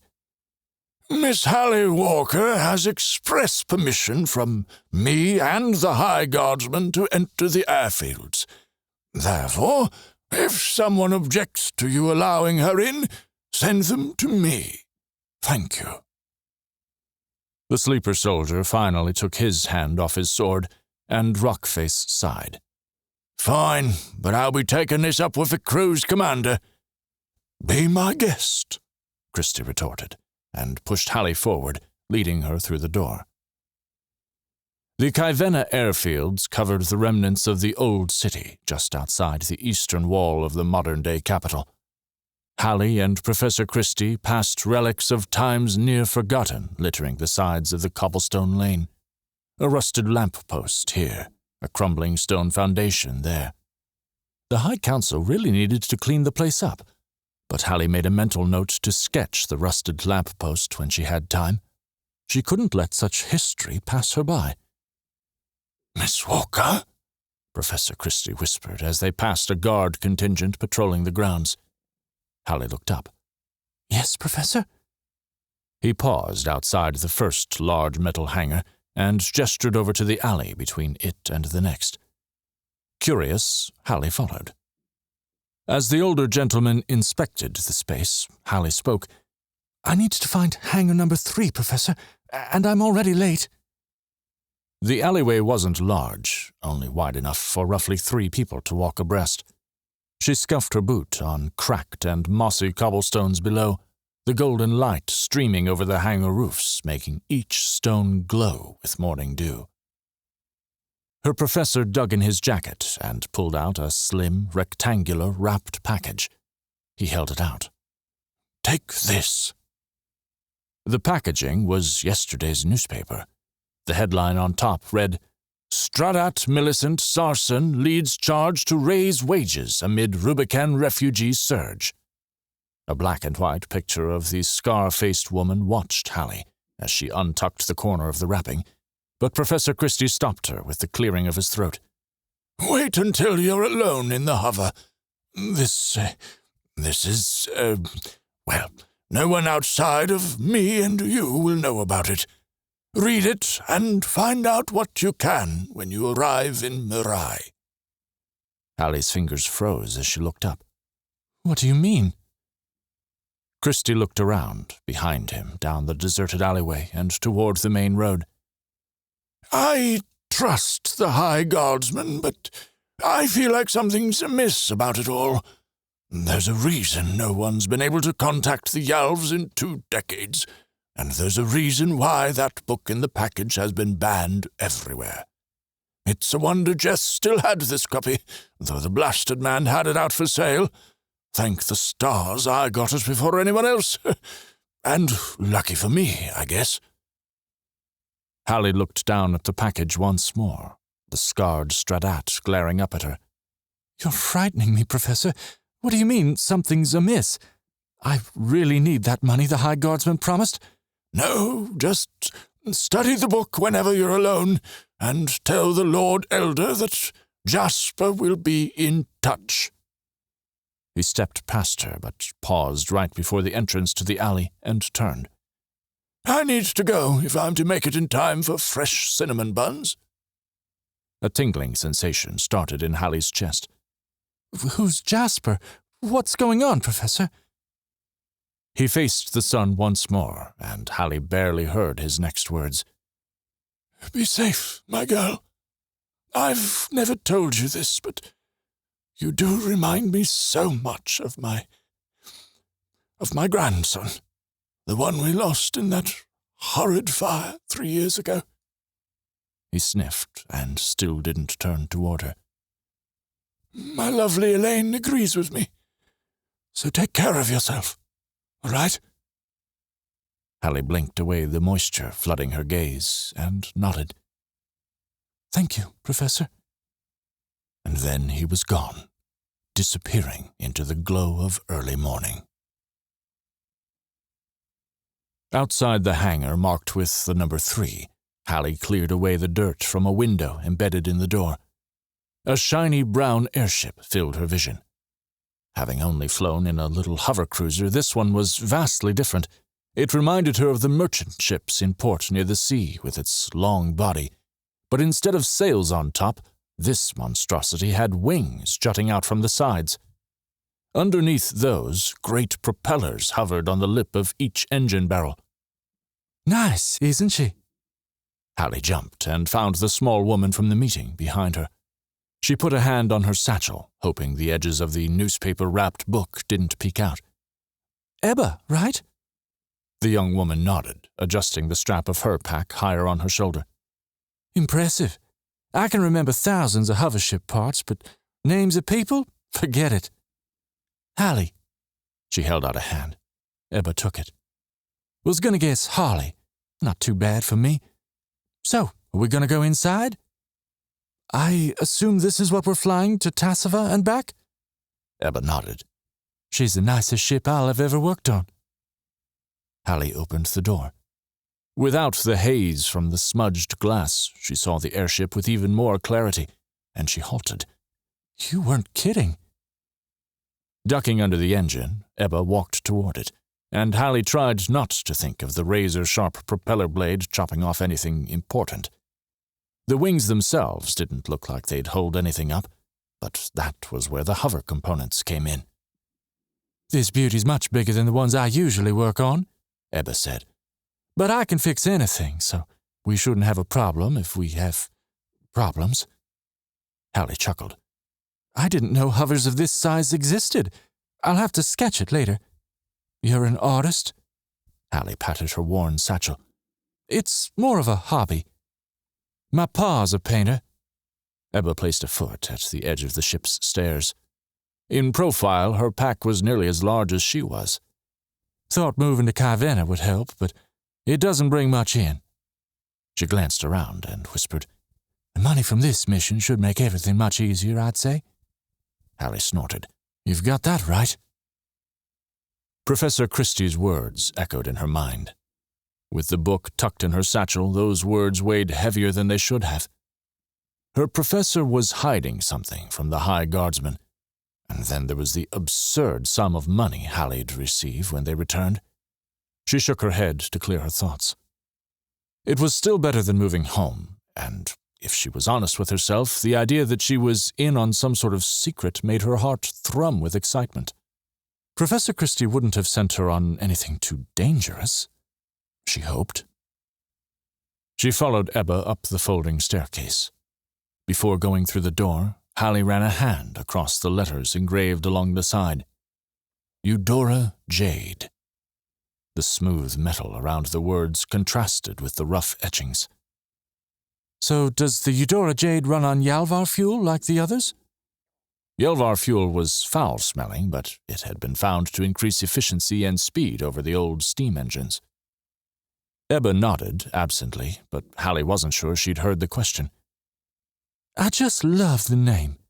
Wasn't Eudora the name of that one guy's wench?" Alli flinched. I'm sorry? You know, the guy who led the life ships here?" "Oh!" Alli's heart fluttered. "You mean General Mackenzie?" Sure?"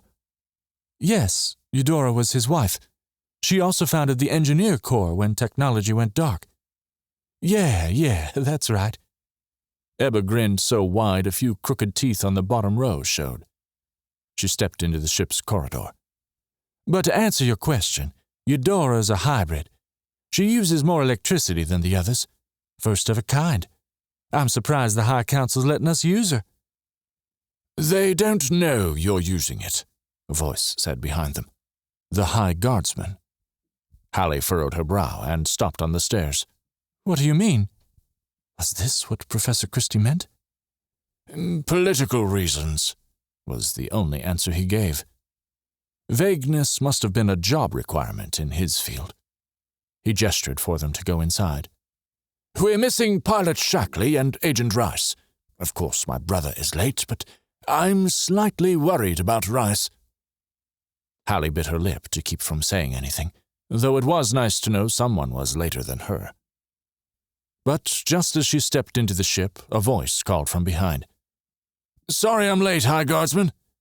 Alli turned to see Ben Rice hurrying into the hangar, his pack high on his back. "I got caught talking to Christie. He says he's going to take some time off in the country to throw off the Stradats." The High Guardsman turned. "Did you see Kase?" "No, but you know him." Agent Rice gave the oldest Shackley brother a small grin and sped past the others on the stairs. Alli and Ebba moved out of the way quickly so as not to get hit by his swinging pack. The High Guardsman ran a hand down his face. "When will he learn?" He led the women onto the ship. The inside wasn't as impressive as the outside, and it was cramped, like they'd needed to conserve space but had forgotten real-sized people would still use it. Jove Shackley had to duck slightly to walk. Alli noticed everything, even the walls and the flooring, was made from the same brown, shiny metal as the outside. So much zuprium. She ran a hand along the side of it, her fingers sliding effortlessly across the surface. To outfit an entire hovership would have taken weeks, if not months, of mining in the Nardens. The smooth touch reminded her of home, yet for some reason a feeling of safety accompanied it. Alli shook her head. Stonesit was far from safe. Stars, she should have gotten more sleep. The High Guardsman winced as he knocked his head on some pipe. "The Eudora is the first to be made solely out of it." "So, if we find zuprium, they'll use it for more—" "You'll both share that room there. There's a privy with a small tub for bathing in the middle, and the men's chamber is on the other side." He pointed to a door on the left. "Put your packs in the trunk provided, and meet us in the cockpit up the corridor." "Yes, High Guardsman," Ebba said with a salute. Alli frowned. Why had he interrupted her? The High Guardsman saluted in return and went back down the stairs, presumably to find his missing brother. Alli bit her lip. "Was I supposed to salute too?" Ebba shrugged. "I think you're fine. You're a regular citizen." "Oh." Alli opened the door the man had pointed out. "I guess that's a good thing." They stepped into the room. It was small, with 2 beds jutting out of one metal wall and a little wooden table and chair on the other. If needed, they could bolt the furniture to the floor, including the steamer trunk at the foot of each bed. Alli unpacked a few essentials, like her extra trousers and lacy blouses, some toiletries, and a new bag of her favorite caramels. They could even make the worst situation a little less terrible. When everything had a place, she slung her satchel over her shoulder and started off in what she hoped was the direction of the cockpit. "I'll be along in a minute," Ebba said, heading toward the privy. The cockpit was larger than the bedchamber, and its ceiling was taller than the one in the hallway, with enough room for a row of seats behind the pilot chairs. The walls on the right and the dash were covered with an assortment of buttons, knobs, and switches, all in a variety of colors. It reminded her of a flaky pastry her mother used to make. Alli had always asked for extra sprinkles on top. Her fingers itched to try a few.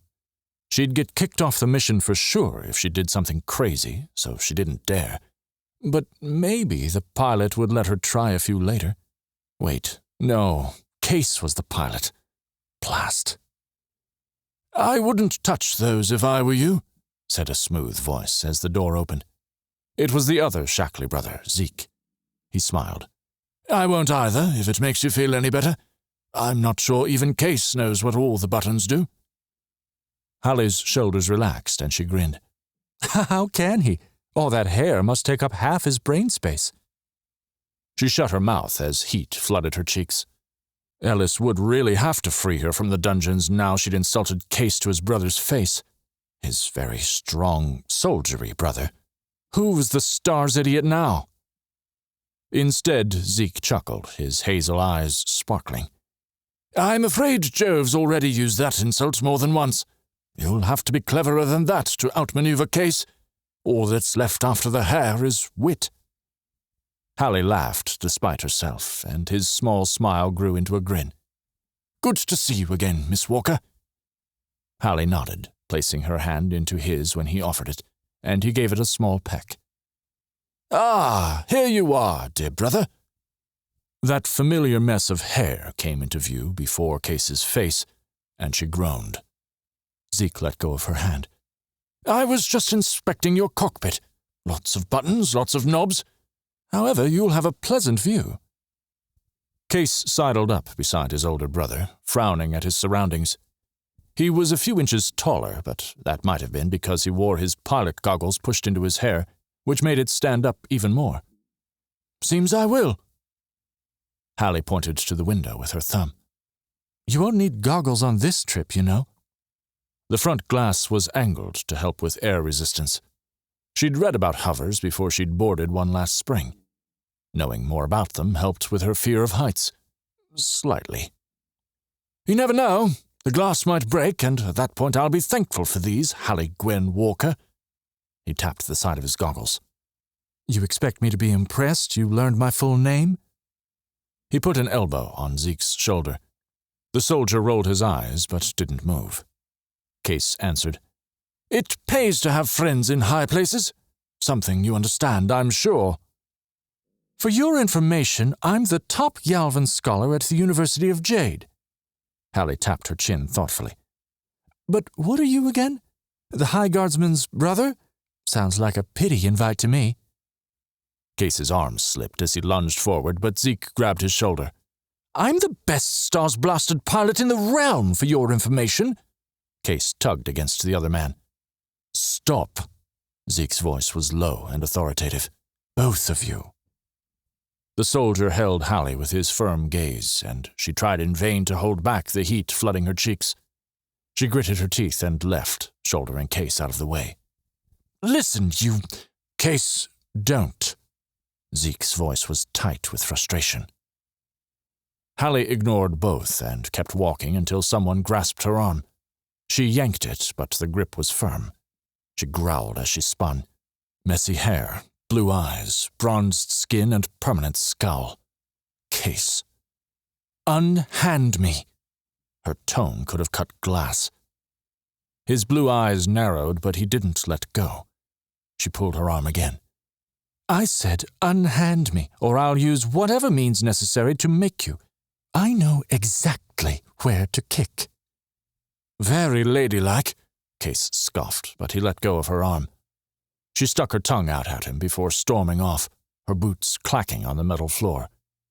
She tried to force the blush from her cheeks as she went. Had she honestly stuck her tongue out at him? Gracious day, how old was she? Once she reached her room, she plopped onto the bed and slung her bag to the mattress beside her. She shuffled through it until she found her sketchbook and pencils. Just what she needed to calm herself down. Ebba had disappeared too. Her pencil was an anchor in her hand, the strokes across the page holding her together as the conversation with Kase replayed in her head. His smirk, his tousled hair, his too straight nose.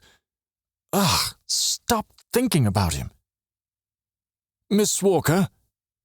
She looked up, ready to fling her sketchbook in Kase's face, but thank the moons it was only Zeke, his light brown hair smoothed back from his forehead. She sighed, slightly lowering her weapon. You can call me Hallie. No sense in being all formal if we're seeing each other every day. Zeke cleared his throat. Of course. Then please call me Zeke. Hand rubbing the back of his neck, he stepped over the threshold. I'm sorry about my brother. He promises to be on his best behavior. Hallie quirked her eyebrow. Well, he can at least try. He tapped his fingers on the doorframe. I thought you wouldn't want to miss takeoff. She put her materials back in her bag. I've never been in a ship like this before. It seems to run on that magic they say the Yalvs had. I don't know if I believe all those stories. Zeke moved out of the doorway and allowed her to pass, then caught up with her once she'd strode into the hall. I know the High Council releases new tech to the public once they approve it, but this ship is unlike anything I've seen before. Hallie glanced sideways at him. Why are they keeping so much from us? Zeke shrugged. I'm sure they have their reasons. Ben would be the one to ask. Well then, I'll start putting together a list of questions. What else will I have to do on this mission to nowhere? Ignoring the fact they hurtled miles above the ground, Hallie worked up the courage to peek out the window of the cockpit.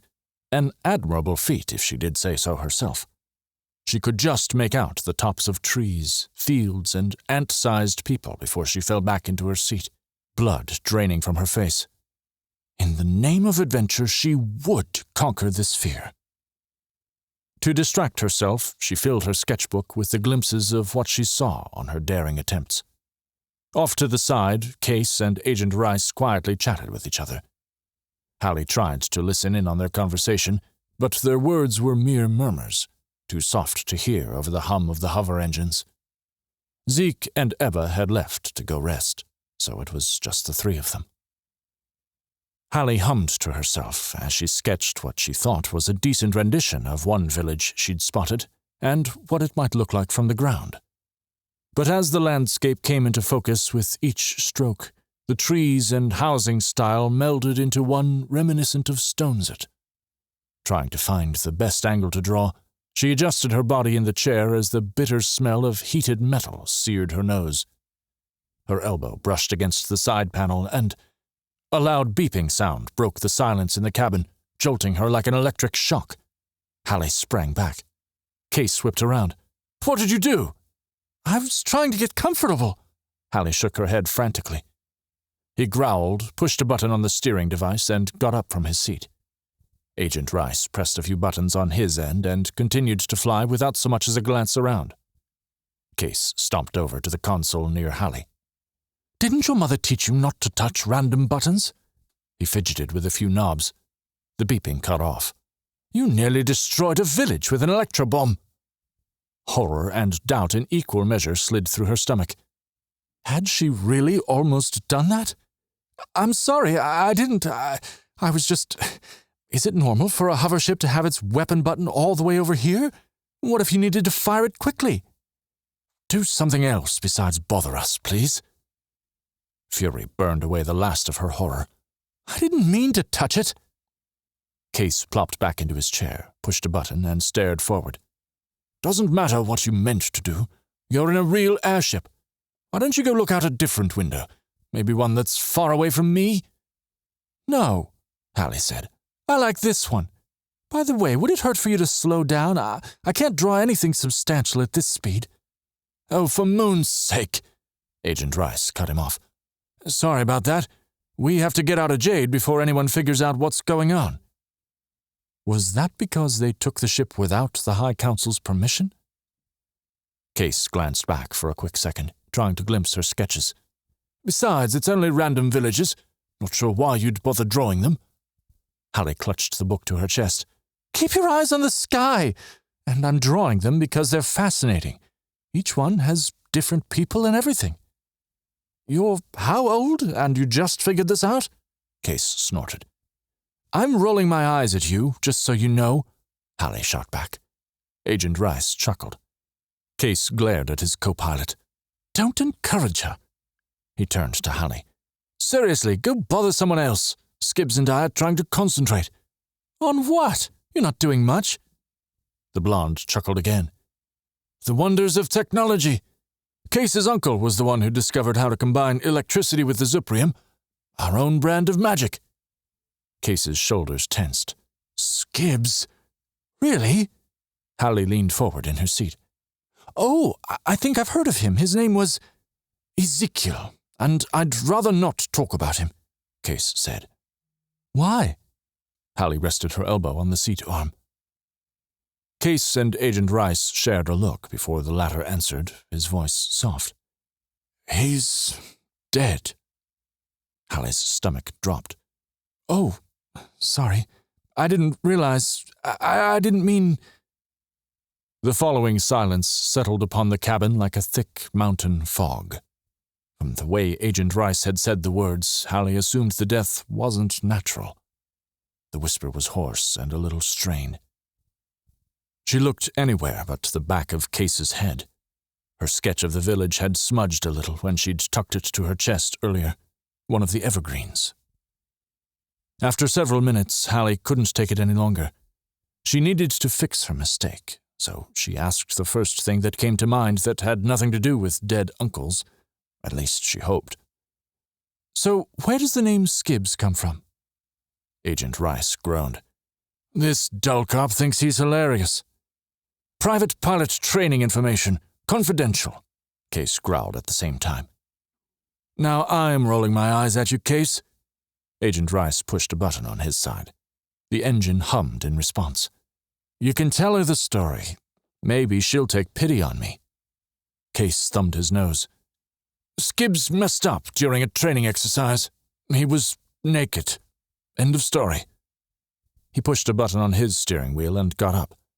Nature calls. Can you handle it for a moment? Don't take too long. Agent Rice cracked his neck. Oh, that's better. I'm going to take a break soon, too.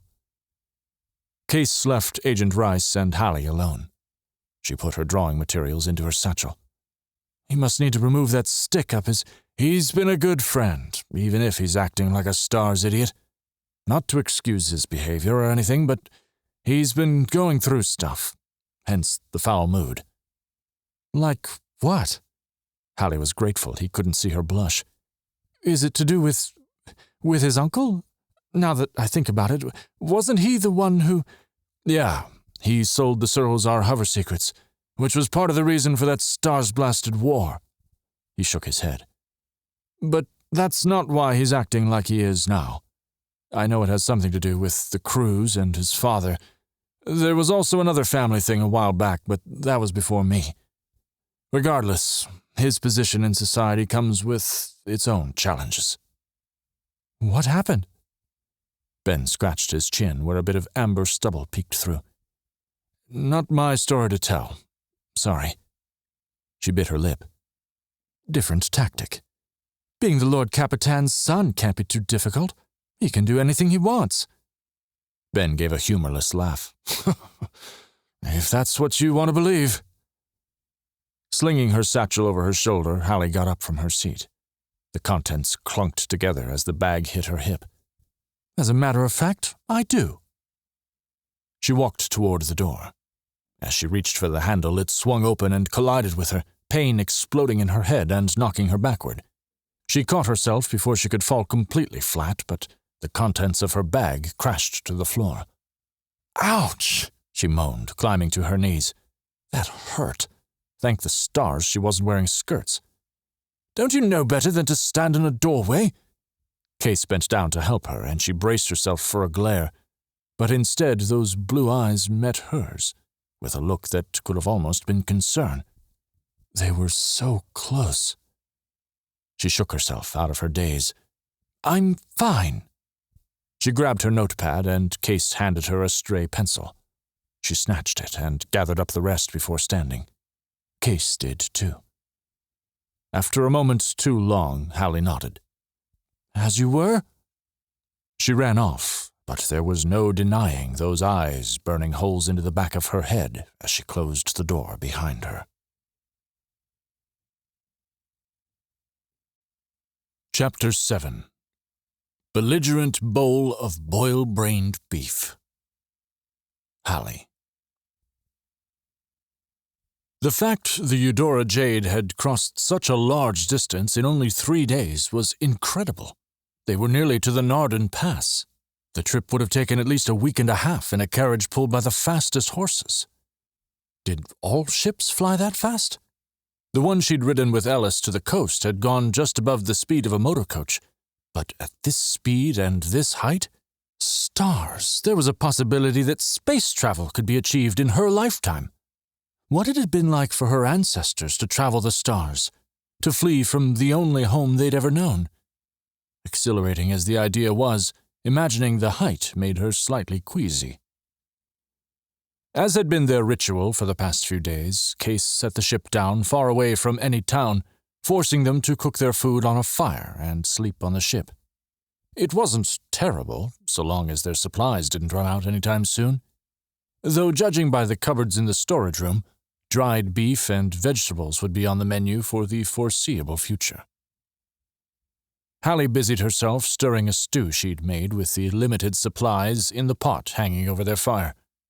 Towering pines were interspersed between the reds and golds of oaks surrounding their campsite, and the atmosphere only made the meal taste even better.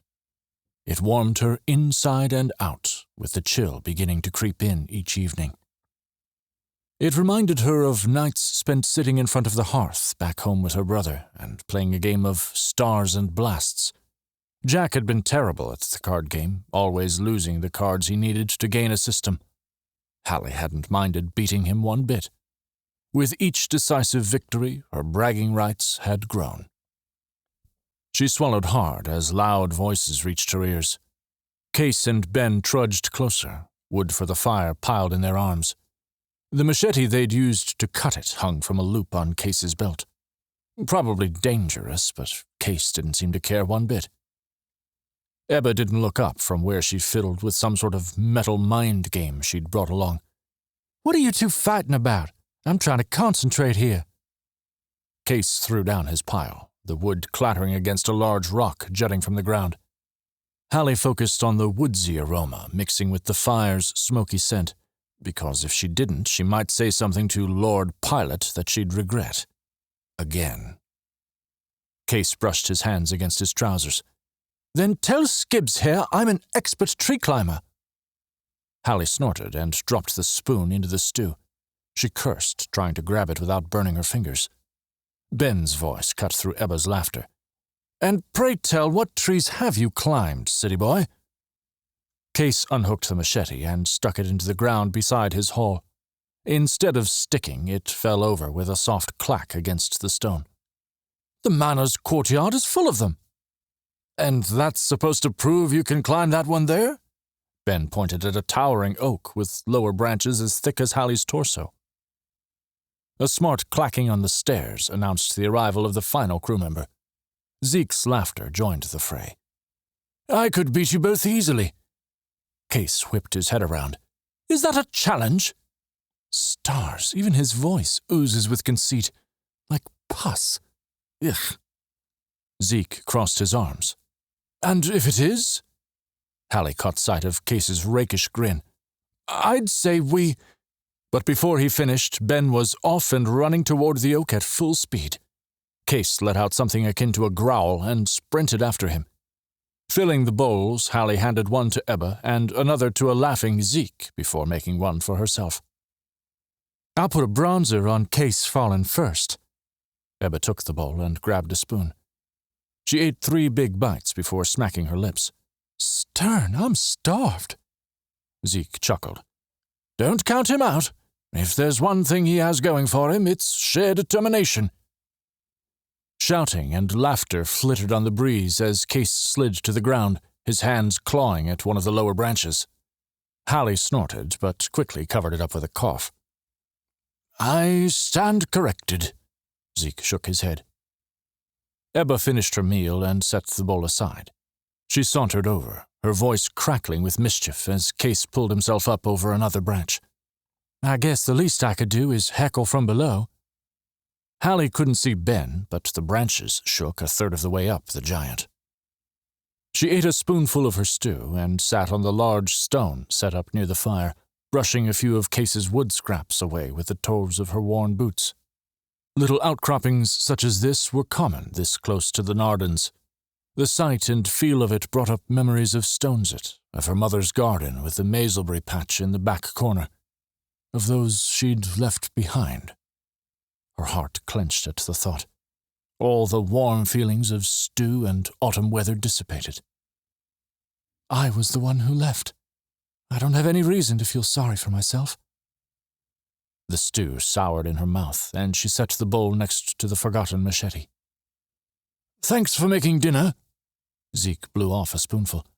"I'm terrible at cooking, so be glad I didn't volunteer." Halli gave him a small smile. I'd say this is my best attempt yet. Zeke ate another bite, and Halli reached over and poured out the rest of hers. Zeke turned, a glob of meat falling off his spoon and splattering a little broth over the side of the bowl. Everything all right? No. Not as hungry as I thought. Halli knew her smile didn't reach her eyes, but Zeke didn't comment. They sat in a few minutes of silence, save for the exclamations of the others. Stars, they must have been terrible at climbing if neither of them had claimed victory by now. Zeke set his empty bowl aside and stood, stretching his torso. Would you like to see an expert tree climber in action? Those fools over there are amateurs. Halli laughed softly, grateful for the reprieve. Grateful he hadn't pried, because her lie was thinner than the broth. Think you can beat them even with their head start? Zeke's teeth flashed in the dying light of the sun. Just watch. He strode over to the tree, still stretching his core and arms, waving them around to loosen up the muscles. Halli stepped up beside Ebba. The smaller woman turned as they approached. Ben's nearly to the top, but Kase is having trouble with one branch, 'cause he's a blasted cheater. Gets what he deserves! The last part was followed by choice words from Kase, which made Ebba roar with laughter. Halli's memories faded a little in the joy radiating off Ebba's features. Ready to lose, boys? Zeke called up as he grabbed the lower branch and swung himself up like a circus performer. Halli had only been to the circus once. After watching the tightrope performers, she'd vowed never to go again, her stomach left in knots. Both Ben and Kase answered Zeke's taunt with jeers, but the soldier didn't pay any mind, only grabbed the next branch and swung himself up. Ebba cupped her hands around her mouth. You both owe me a copper fiver if Zeke beats you. On your stars! Laughter and exhaustion laced Ben's voice. He won't beat me! Halli looked into the tree as scraping sounds came from the branches. The leaves had started to turn and fall, so she could just make out little bits of the men. In a few moments, a huzzah echoed down. Told you I'd win! Zeke shouted from the top. Halli grinned at Ebba's face as she cheered for her 2 copper fivers won. Kase. Flying through Cerulean territory was bad enough, but to do it on the anniversary of Anna's death? That was just wonderful. As advanced as the Eudora Jade was, it didn't have the capability of traversing the night sky safely. Only stupid greenies with overinflated egos attempted it, though Kase wished he could. Flying always helped clear his mind. For better or worse, he wasn't that reckless. He set the hover down on a bare stretch of land near the edge of a rocky cliff. It was safest, hidden from the nearest village by a thick forest to their left and a cascading waterfall about a mile south. A landing like that would have been tricky for anyone other than an accomplished pilot, and it was better than finding a clearing somewhere in the dense forest below. Like it or not, dusk had fallen like the silence after a storm. According to the map, they'd find the coast in a few days, which would be a nice reprieve from seeing endless trees and skirting around settlements. After pumping Yalvar fuel out of the ground for the ship, Kase tried to ignore the crackling campfire even as he sat beside it. Instead, he faced the cliff's edge and the lush valley beyond.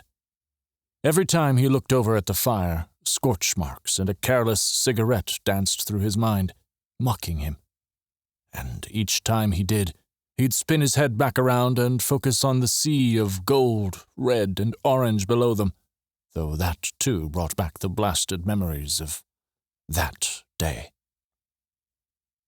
Ebba and Skibbs were still on the ship while Halli made dinner, and Zeke, ever the soldier, wandered at the edge of the trees.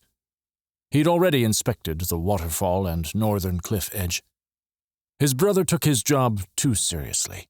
Circling the campsite 6 times was overkill. But being a soldier was the one thing Zeke had going for him. He'd struggled in school, which made it more of a surprise when he applied for the medical unit after joining the regulars.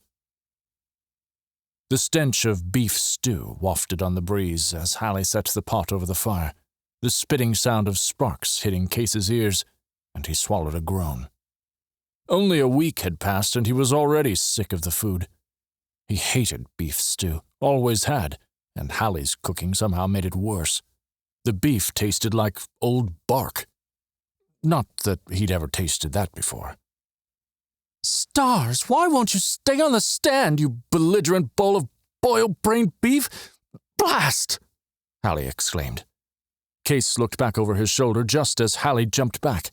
The entire pot slipped off its holder and crashed into the fire, spraying stew and sparks. And of course, Kase just so happened to be within range. He leapt away, narrowly avoiding the contents and stopping short of diving headfirst off the cliff. Great! Now I have to wait another hour to eat a meal I hate? Why do you insist on trying to make beef stew? Crunchy dried beef is unnatural and absolutely disgusting. Hallie spun toward him, brown eyes flashing in the light of the sunset, almost golden. So sorry for trying to keep us all from starving. And soggy dried beef is better? Kase inspected himself for stew splotches. None. Zeke ambled over and grimaced. I don't think I can stomach eating that with a handful of dirt.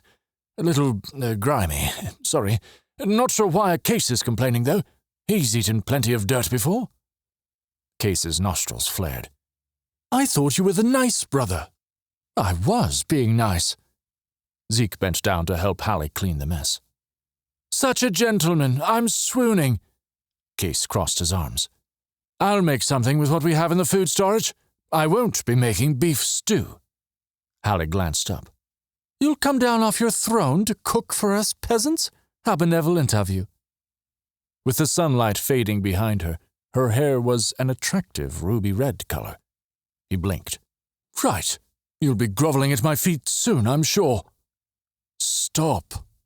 Zeke put a hand on Kase's shoulder. I know this day is difficult. If you don't feel like it, I'm sure Hallie doesn't mind. Tension banded his shoulders and he shrugged Zeke off. No, I'll do it. Hallie set the dirty pot on her hip. Don't come crying to me when you make something inedible. Kase rolled his eyes and boarded the airship. He would show her, and keep his mind busy. Hallie. Hallie slurped her vegetable stew from a small bowl. True to his word, Kase hadn't made beef stew, though she didn't see how this was any better if his complaint was he didn't want his food soggy. Stupid prat. She spooned another bite into her mouth and caught a bit of dried celery and minced garlic.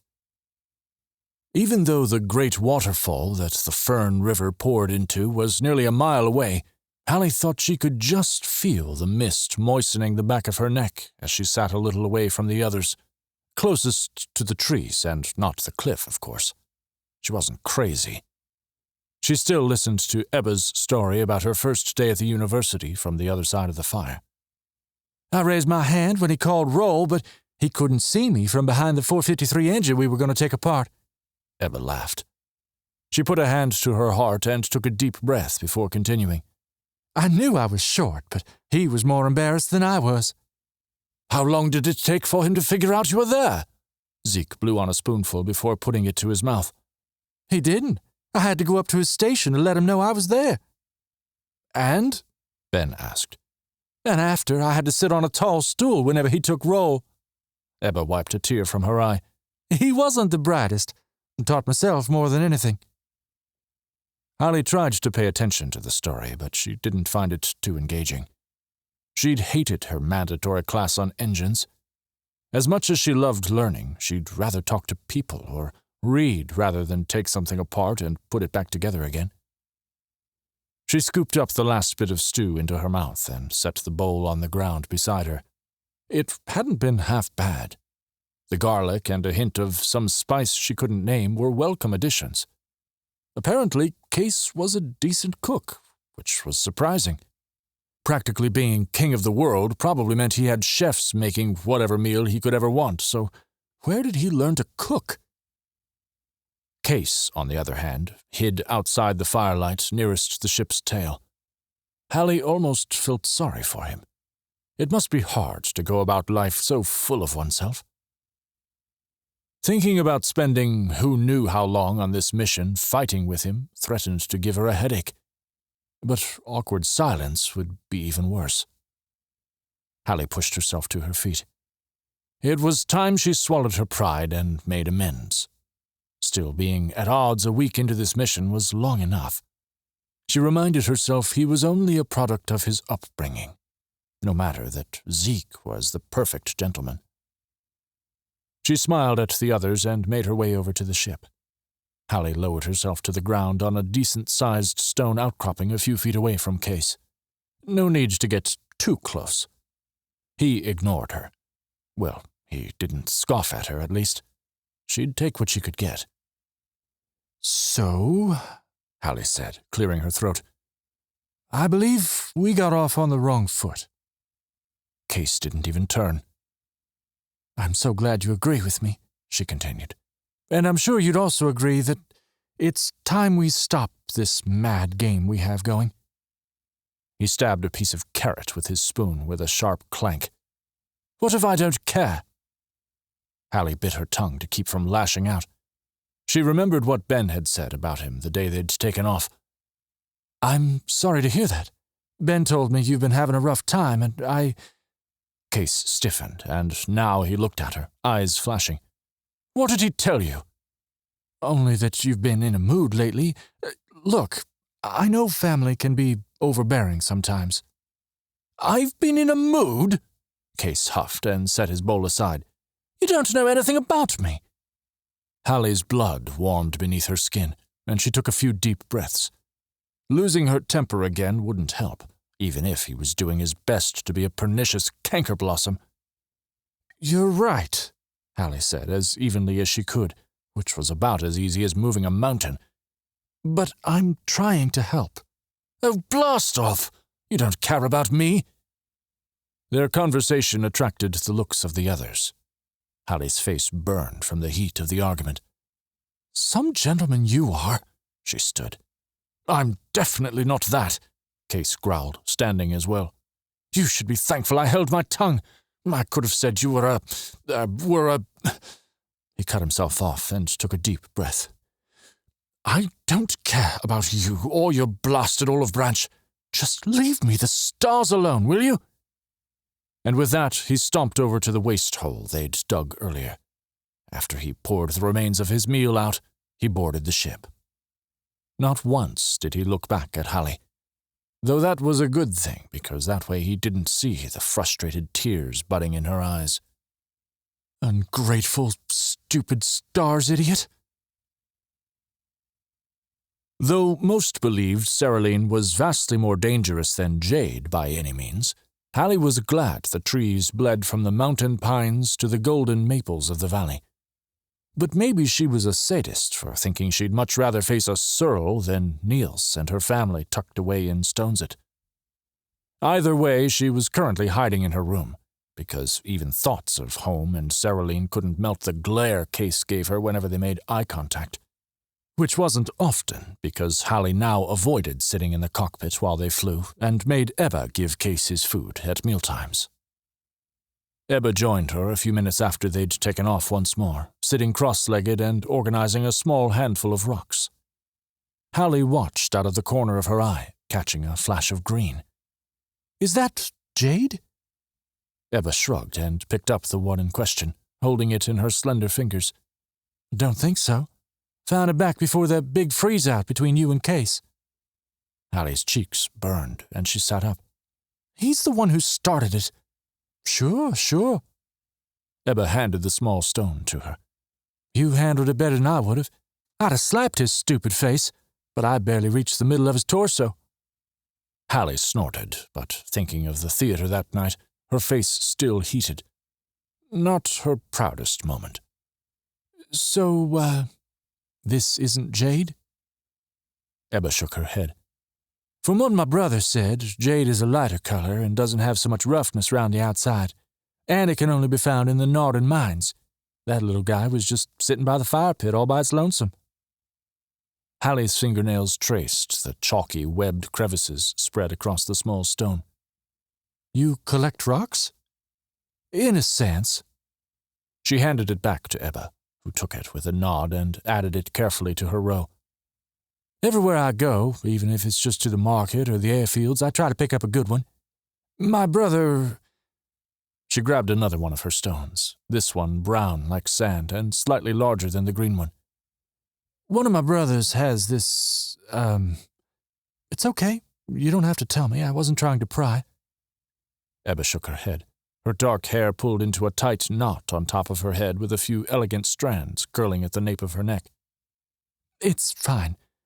Collecting rocks is the only thing I can think of to make him feel better. He's rather sick. She rubbed her chest as if it pained her and took a deep breath. And he's not able to get out often. The fever did a number on his sight and overall health. So I bring him rocks. He has about 50 or so lined up against the wall in a... She cut herself off and handed the rock in her hand over to Hallie. Either way, he'll like this one best. Hallie chewed the inside of her lip as she took it. The stone was rough and craggy and about the size of the divot in her palm. Why will he like this one best? Ebba grinned. You don't see it? She held it closer and squinted. On the back, she caught a gleam along one small fissure. This looks like pyrite. I might even tell Aaron it's a bit of gold, just to see if he can figure out the difference. Hallie laughed and handed it back. It's nice of you to do that for him. Ebba placed it back in line. Another reason to make sure we accomplish all those objectives the High Guardsman gave us, right? Hallie looked out the window. The money will be nice, too. Ebba snorted. You got that right. She and Ebba spent the rest of the afternoon napping and chatting about nonsensical things, such as what they would do with the money when they returned. Ebba wanted to buy her parents a bigger cottage in the nicer part of Lower Cavenna, and she thought it was nice Hallie wanted to start a school for underprivileged kids, though she didn't like the idea of dealing with the kids themselves. They laughed and told stories the rest of the night about their school days and everything under the stars. Talking about the sunny days of her past made her forget the stormy ones. For that, Hallie was grateful. It was nice to have at least one friend on this ship. Chapter 8. Footsteps. Kase. The beauty of the Cerulean Woods was strange to Kase. Having never been out of Jade, much less beyond the Narden range, he'd always imagined the kingdom was a sordid wasteland, fit for the despot that ruled over it. But these trees stood proud, some so wide he couldn't wrap his arms around their trunks, and their leaves blazed like red fire. The ones in the vast courtyard of Shackley Manor had never turned such a vivid red. Birds chirped high above his head, greeting one another in a song Kase wished he knew the words to. The serenity of it all lulled him into a sense of peace as he and Skibbs patrolled near the ship. Cerulean had caused all sorts of trouble for his family after Uncle Ezekiel sold the Searles hover technology secrets, but Jove's hints about the Searles messing with the mines, well, that was new. It made sense to an extent, but surely the Nardens weren't the only place on Yalvara with Zuprium buried beneath the surface? Kase almost laughed at his own stupidity. Wasn't searching for the metal on Tassava one of their objectives? Maybe that was why the Searles wanted to find the Yalvs, for their power and Zuprium? Kase had only read a little about the Yalvs' powers. He hadn't been able to find much on the subject, but he'd also chalked it up to legend, so it wasn't worth his time. He'd much rather read King Arthur or any other number of stories. Ben's voice was too loud in the damp autumn air. The ice between you and Hallie could rival even your father's stare. And there went any chance of a good mood. Kase rolled his shoulders and kept walking. She hadn't known what that day meant to him, but that didn't excuse her prying. Blasted girl. I don't pretend to understand what's going on in that head of yours, but Maybe if you thought a little before you simply went off on someone. It's a wonder she didn't slap you right then. Kase spun, his movement disturbing a nearby nest of crows who cawed and took flight, frightening their delicate-tuned neighbors into silence. He flinched. Hopefully anyone who saw the birds wouldn't assume it was anything suspicious. Not for the first time, the stories of travelers disappearing into the wilds of Seraline flashed through his mind. He shook off his unease. "Can we not discuss her, please?" After a moment, under Kase's frosty gaze, Skibbs relented. Fine. I just thought someone like her might be good for you." "You're cracked if you think—" "Wait, stop laughing." Skibbs clutched his stomach as his laughs came out in barks, tears of mirth gleaming in his eyes. "It's just— oh, stars. You're absolutely hilarious." Kase rolled his eyes. "For moon's sake, you sound like a dying dog." Skibbs wiped his eyes and took a few deep breaths. "The look on your face was priceless." Kase fiddled with the electro-pistol strapped to his leg. "Whatever. Let's keep walking. I don't want to be out here long, even with Hallie waiting at camp."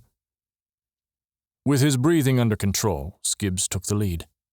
They trudged in silence for a few minutes, and Kase tried to calm his nerves. Skibbs was only trying to make him feel better. That was all. Not that he was doing a good job. "Finding someone isn't the worst thing that could happen to you." Skibbs surveyed the trees for any threats. "I'm not saying you should court Hallie, necessarily. It would be nice to have someone who won't let you walk over them and, understands you." Kase groaned. They were still on this? "Have you been talking with my mother?" Kase snorted. "I don't mean finding someone just for the sake of doing so. Finding the right one. And you know this because Lucy is the right one for you? You haven't courted long." "Doesn't matter. I'm planning on marrying her when we get back." "He wants to marry her? Shucks. 3 months isn't long enough to know anyone. And Lucy, she's nice enough, but is that a wise idea?" He gripped his friend's shoulder. Kase didn't think any less of Skibbs because he wasn't wealthy, but he knew Lucy's family would. In fact, he didn't even know if they knew about Skibbs. That wasn't why the match made Kase feel uneasy, though. Not the biggest reason, at least. Skibbs was a bit of a prankster whenever Kase could make him one, but Lucy didn't appreciate getting her skirts ruffled. And she'd never liked Anna, which was the strongest point against her. "Oh, what would I do without your opinions?" Skibbs shrugged Kase's hand off his shoulder. I never said—" His friend shook his head and stormed off. Kase followed at a distance, cursing himself silently. Why did it even matter? Getting back home from this mission would be difficult at best. Why even plan that far? A good mile later, Skibbs still hadn't spoken, but Kase didn't want to be the one who broke the silence. He had been honest, but he hadn't expected his words to upset his friend so much. Over the years since leaving the cruise, Skibbs had become a calm and collected man. That wasn't a bad thing, but he was different. Skibbs's drunken fighting at taverns had stopped, sure, but the light had also left his eyes. Kase suspected Lucy was the cause. It was the only thing that made sense. Leaves swirled around Kase as the wind picked up, the only sound being the soft scuffle as each hit the ground to join its fallen brethren. If he hadn't been so preoccupied with Skibbs's words, he would have appreciated the serenity. But alas, his blood was still hot, and each sound made him flinch. With the last one, something flickered out of the corner of his eye. He whipped his head to the side. The treetops swayed in the autumn wind, ruby-red leaves fluttering down.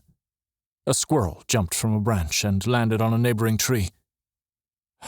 Just the wind. Just a leaf. Just a squirrel. Get a hold of yourself. What is it? Skibbs's voice was low, his hand going to the electro-pistol at his side. Kase shook his head. Nothing. Silence fell once more.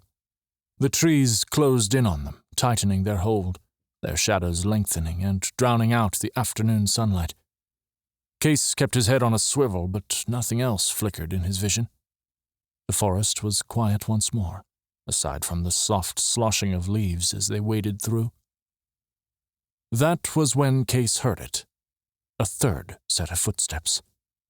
Heart pounding like a drum, he put a hand on his electro-pistol and spun. Nothing. Just the trees and brush below them. "Kase?" Skibbs's voice was hollow in his ears. Kase cocked his pistol. "Did you hear that?" "Hear what?" "Footsteps." Skibbs tilted his head in confusion, but he pulled out his own weapon. "Let's hike a little further and then we'll turn around. Sound good?" Kase nodded, but something about his words, as innocent as they were, made the hair on the back of his neck stand straight as a board. He didn't like it. "We really should head back to the ship." When they had walked even further, the sun gilding the forest with the dying light of day, an unmistakable scuffle and crunching met Kase's ears. He spun once more, his finger pulling the trigger even as his body turned. The glowing ball of electricity zinged out of Kase's weapon and blasted through the air. A shout and a muffled thump followed as Kase caught the tail end of a cloak flashing behind one of the thick, towering trees. "I got someone!" Kase yelled as he stumbled toward the tree. A litany of curses sounded from where Kase had seen the cloak. He rounded the tree, Skibbs a breath behind him. The man's body jerked with each spark leaping up his legs, the muscles reacting to the electricity thundering through his veins. When he twitched, the man's scraggly brown hair shifted and revealed a cluster of 3 inked diamonds on his neck. Each diamond tip intertwined with one another, and each shone a metallic blue. It was a tattoo meant to identify those in the Searle army. "Holy moons!" The man growled, speaking in a heavily accented common, but Kase could make out every other curse. He held his pistol at the ready, the end still spitting sparks and Skibbs's heavy breathing in his ear. Kase hoped the man's cursing hid the tremor in his own voice. "You're following us. Why?" With another spasm of his legs, the man's spittle missed his mark, landing harmlessly next to Kase's boot. Skibbs stepped forward, pushing away Kase's pistol. He bent down with his own weapon out in front of him. The man's eyes widened, even as they twitched. Skibbs's voice was low. "You're not in a position to anger us, Searle. Save your spit for your helveter of a king. Now, why were you following us?" "You know why?" the Searle hissed, his silky accent bleeding into each word. Kase's heart thudded in his ears. Had someone in Kaivenna leaked where they were going? Or had someone simply spotted them flying above the clouds? They couldn't have. He'd been so careful. Blast it. Skibbs let out a wry laugh, a low whine biting the air. "No, I don't." The man's spit hit home this time, landing on the blonde's stubbled cheek. Skibbs backhanded him across the face with his pistol for his trouble. Blood spurted from the man's nose as it cracked. Skibbs trained the barrel on the Searle's forehead. "Get Zeke in the medkit. I'm certain we have something to loosen this scum's tongue." "But what happens if you need help?" Skibbs cocked his weapon. "I can handle him. Go." Kase uncocked his pistol and chewed his lip. "Fine." 15 minutes later, with Zeke and the med bag thumping against his brother's back, Kase led him through the trees, hoping he'd remembered the right path. "He was twitching a bit after I hit him with the bolt. Then Skibbs backhanded him, probably broke his nose." An unholy shout tore through the air and stopped Kase mid-sentence. "Oh, moons and stars! Ben!" Kase launched into a sprint. Zeke's heavy breathing mirrored his own as they ran through the trees. Kase's foot caught on a root, but his brother grabbed his shoulder and kept him steady. Another shout, a grunt of pain. "Ben, where are you?" The boot peeking out from behind a tree made Kase stumble once more. "Ben!" He and Zeke rushed forward and found Skibbs sprawled on the ground, limbs tossed in a heap, a gash across his forehead. Both the electro-pistol and the Searle were gone. Kase fell to his knees beside him, feeling for a pulse below his friend's chin. A breath. 2. The soft thump-thump flittered under Kase's fingertips, and the corners of his eyes burned. "He's alive!" His words rasped against his throat as he thanked whoever might have been listening that Skibbs wasn't dead. Kase didn't think he could handle it if he was, if the last real words they'd exchanged had been in anger. He carefully prodded at the gash on his friend's head. For a moment, the greeny pilot's broken body flashed before his eyes. Kase swallowed hard. That pilot wasn't dead either. Not yet. Finish the mission, and he could make it up to the kid. "We have to get back." Zeke bent down, examining Skibbs's head himself. He unrolled a bandage and blotted at the gash. "We don't know if—" But another scream, feminine and far away this time, cut him off. Was that Ebba or Hallie? Needles of fear spread through Kase's body as he leapt up. "Carry him! I'll go back!" His words were lost in the wind whipping through his hair as he tore off through the trees, electro-pistol out. Sparks blurred past as he sprinted. How stupid of them to leave the rest of the crew unprotected. He'd gotten lucky with Skibbs, but if something happened to... He broke through the last of the underbrush, his side feeling as if someone had pierced it with a wicked sharp stiletto blade. "Get away from them or I'll blast you to the stars!" He froze when he found Hallie and Ebba cleaning up the overturned pot. Ebba caught Kase's eye, snorting with laughter. "Hal here saw a spider." Kase holstered the electro-pistol and took a few deep breaths, holding the stitch in his side. It didn't help his nerves. "It's not my fault," Hallie shot back, her lacy shirt speckled with bits of brown stew. "I didn't realize the pot was so close." Kase kicked dirt on the fire and grabbed the dirty pot, shoving it into Hallie's hands. "We're leaving." "What? I just started dinner, and it wasn't beef stew this time." Hallie grimaced at the dying embers. "We can't waste all that food." Ebba raised an eyebrow. "Well, you already wasted it by dumping it." Kase ignored them and rushed up the stairs and into the cockpit.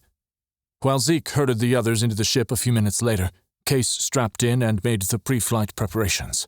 He ignored Hallie's panicked shouts. She must have seen Skibbs. "Calm, steady. Go, Kase!" Zeke shouted up the corridor as the metal door shut with an echoing thud. Kase nodded and started the ship's engines. "They can't be far behind us." Hallie buckled herself in a seat behind him. "What's going on?" He shook his head. "We need to get out of here. But I thought we couldn't fly at night. See that?" He flung his hand towards the front windshield, the dying light of day reflecting off the nose of the ship. "That's what we call sunlight." He hadn't intended to snap at her, but she was the one asking too many stupid questions. She muttered something, but Kase ignored her because some blasted thing started beeping. The hover capacitor control light. He hadn't engaged the lever before starting the engines. He did so with a soft curse. Ebba joined them, her voice bubbling with frustration. Her down-country accent deepened with each successive word. "Will someone tell me what's going on? Why is Ben covered in blood, and there's barely enough sunlight to go anywhere fast?" Kase pushed the button and pedal to get the ship moving. Within seconds, they were airborne, relying on the hover capabilities to lift them. He twisted a knob and responded, "I need to concentrate." "Oh, good stern," Ebba growled. "It wouldn't kill you to answer my questions." Zeke entered, his voice echoing off the metal of the ship's walls. "Ben will be fine. Minor head wound." "But what happened?" Ebba asked. "Strap in." Kase shifted a gear and flipped another switch. "Found a Searle. They're following us." Hallie gasped. "Are you certain?" "One attacked Ben and escaped." Zeke buckled himself into a seat with a sharp click. "But he'll be fine. Looks worse than it is." Kase pushed a button to set the oxygen level. "Except for the fact that he's unconscious." "Just get us out of here." Kase gritted his teeth at his brother's tone, but he pressed the foot pedal and tapped a few buttons on the steering control, the engines responding in kind as the ship climbed higher. He made the mistake of looking back toward their campsite and spotted a figure coming out of the woods. The broad-shouldered man had a golden braid down his back. A thick, long-barreled weapon sat on his shoulder and sparked as he swung it towards the ship. Nausea crept up Kase's throat. "Blast!" A glowing blue energy ball shot out of the end. On instinct, Kase jerked the steering control. Someone screamed. Another bolt rocketed towards the ship. He gave the engines more gas, twisted the hover knob, and whipped the steering control the opposite way. Both shots missed. Cyrillene doesn't have a hover capable of catching up with the Eudora. I hope. But Jove's words came back to him. We have reason to believe our minds have been compromised. And the Searles had the knowledge. Zeke finally got his attention with a hand on his shoulder. What in the blazes are you doing? Sweat beaded at his hairline and snaked down his forehead. He blinked. Did you not see the Searle? He shot. It's okay. Just don't drop us out of the sky. I know. His brother squeezed his shoulder, almost painfully, before returning to his seat. Kase ignored the chatter from the others. Only when they were soaring high above Yalvara, without sign of chase, did his rapid heart rate slow to a normal rhythm. As he steered the ship away from the light cluster on their right, he concentrated on why he loved flying, for the freedom the skies gave him. It was the only thing keeping the bile from rising. Skips will be fine. The Searles are far behind us. We can get out of this. After an hour, Kase set the ship down in an abandoned meadow before the sky opened, rain falling in sheets. Everyone went to bed after picking at their dinners, but though Kase took the first watch, he knew he wouldn't be the only one who had trouble sleeping. Chapter 9. 5 minutes above the storm. Kase. Kase fingered the grip on the steering control. The leather was smooth, and it helped calm his nerves as he guided the craft over the Jose Ocean. Anticipating the moment when the enemy would slaughter them all, every night since the Searles' attack had been a tense waiting game. Hallie hadn't been able to shut up about it, and it had taken everything in Kase's power not to say something nasty. When it got to be too much, he simply hid in the cockpit. But that was only when they had landed for the day.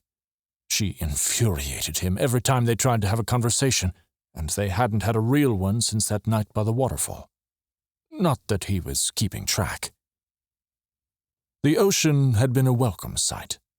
Somewhere over those sparkling blue waves lay Tassava, and once they reached it, the real mission would begin. They only needed to survive the Bay of Storms first. Easy, right? Referencing the map Jove had given them, Skibbs decided to follow what he believed to be the best path that would also keep them out of range of any Searle sea scouts, and lead them to the bay. Though he and Hallie were skeptical about the map's accuracy. None of the explorers' accounts had been too believable, from the little Kase had read in the days leading up to their departure. Granted, it was difficult to take the word of men who also raved about dragons, visions, and magic. Regardless, Skibbs said if they reached a point where they were at half a tank of Yalvar fuel without finding the bay, they'd turn around and camp on the Searle coast. Then they'd try again the next day, but follow a different route he'd mapped out. Ridiculous plan, especially because it was the second day of doing so. But Skibbs was the lead. The image of the spasming Searle flashed in his mind as Kase checked the oxygen level in the cabin. And that's a system, Hallie said behind him. Kase clutched the steering control a little harder. The others had been at the insipid card game for the last hour, sprawled out on the floor behind him like children. They should have been thankful he had to concentrate on flying. Otherwise, he would have said something ugly. Zeke surprised him by playing stars and blasts with them. His brother must have been extraordinarily bored. "Blast!" Ebba yelled out, laughing. "That's it. For stars' sake, can you keep it down?" Kase growled. The Searles might have been following them, and he still hadn't spotted any sign of land, yet they still thought it was okay to shout out like that? Great shucks. Zeke got up from the floor and stepped up beside him. "We're only having a little fun." "Too loud." Kase eyed the horizon, where the clouds appeared darker than normal. "Skibbs and I are trying to concentrate." Zeke patted the back of his seat. "Kase, it's fine. Try to cool it, will you?" I'm trying to keep us all alive, thank you, Kase interrupted. Try to cool it, Zeke repeated over him, and we'll keep it down. Deal? Fine, Kase mumbled. Zeke rejoined his game. With the renewed shuffling of playing cards, Kase focused on the horizon once more. Charcoal clouds spread across it, growing larger the closer they flew. He rubbed his chin.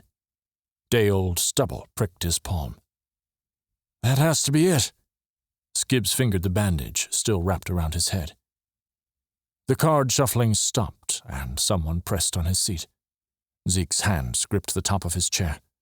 Hallie and Ebba were beside him. The Bay of Storms, that's it, right? Hallie leaned over the dash. Move, Kase growled. I can't see. Hallie sniffed, but did as he asked for once. Sorry. Skibbs pushed a button, one that would give them a quick reading on the winds ahead. Gale force winds on the outset. The ship can't take that. We need to increase altitude. Kase gripped the steering control harder. I have a feeling that isn't going to cut it. Then we try for the eye. We don't have a choice. Kase grumbled under his breath, but he didn't turn the ship around. If he was careful, they'd be fine. He was a stars-fantastic pilot, after all. Kase! He barely registered Hallie's scream as a blistering bolt of electricity screeched down from the clouds and struck the waters. From where they were on the hover ship, the lightning bolt was as thick as one of the scarlet oak trees near the Narden Pass, and those trees were at least 1,000 years old. Kase swallowed hard. Small fissures from the bolt fanned out over the waters below in a jagged ring, then disappeared. That was beautiful, Hallie whispered. She stepped away and rummaged through her bag, looking for her sketchbook, no doubt. The sound of pencil strokes for hours on end now haunted Kase's dreams. Everyone sit, Kase said, his voice as even as he could make it. No matter what we do, it's best if everyone has their safety buckles on. Zeke's grip left his chair as the soldier followed orders. Ebba stayed for a minute until Kase gave her a look, and she scampered to a chair behind him. The satisfying metallic clicks of safety belts being fastened met his ears. At least they listened this time.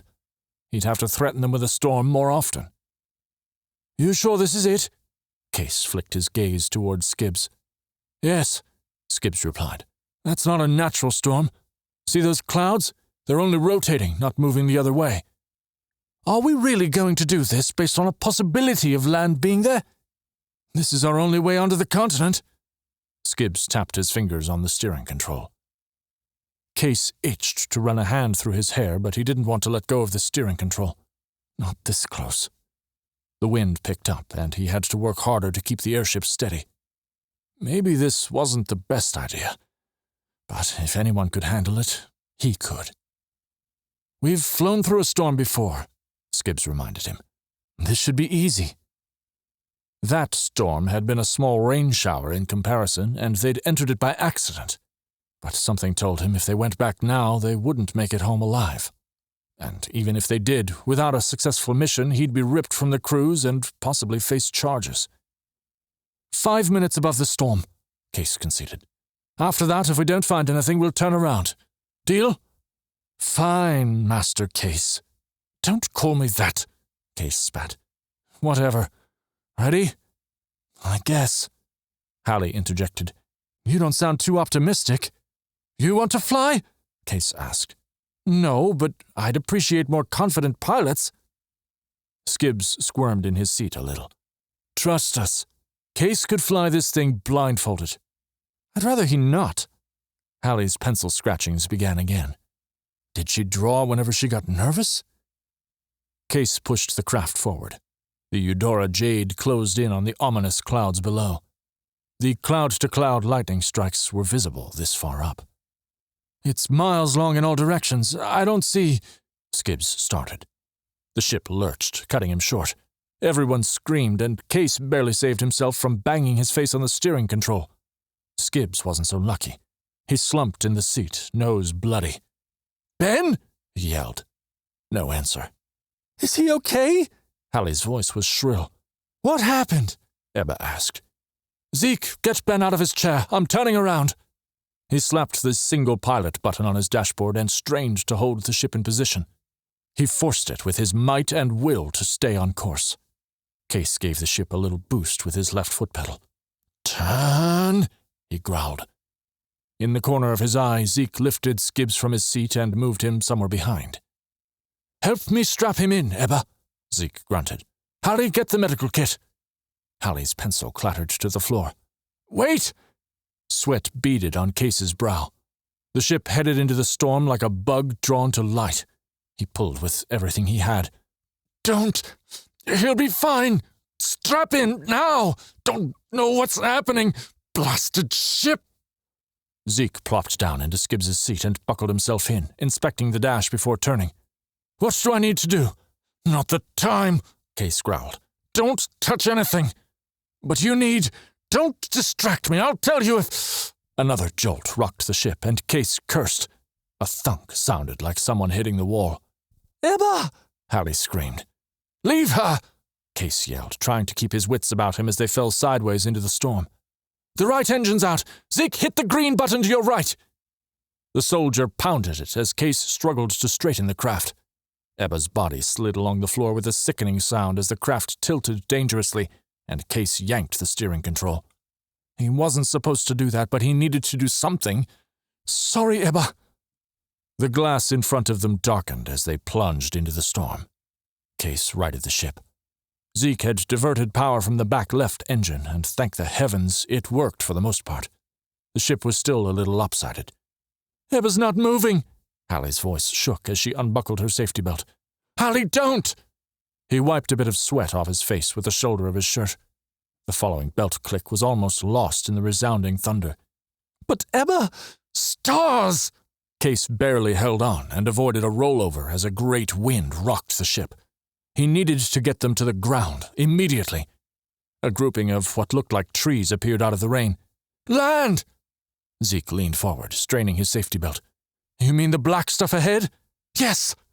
"Is that the eye of the storm?" Hallie asked as Kase steered the ship toward it. "Don't care." Another jolt hit from behind, and Kase reacted to it faster than he thought possible. He didn't know if that was the eye ahead, but it might be their only chance if they could hold... A brilliant flash of light and resounding boom both blinded and deafened him. Crashing, burning, and falling stars! The nose of the airship dropped. Kase couldn't see, but he knew the too-close strike had taken out both engines. He blinked, trying to clear his eyes without releasing the steering control. The craft jerked with his movements, and he was grateful he at least still had some control. After a few seconds, he could see enough, but the bright spots floating in his field of vision made it difficult. The pressure in his head built to a crescendo. He couldn't hear anything. "Stay awake. Don't pass out. Focus."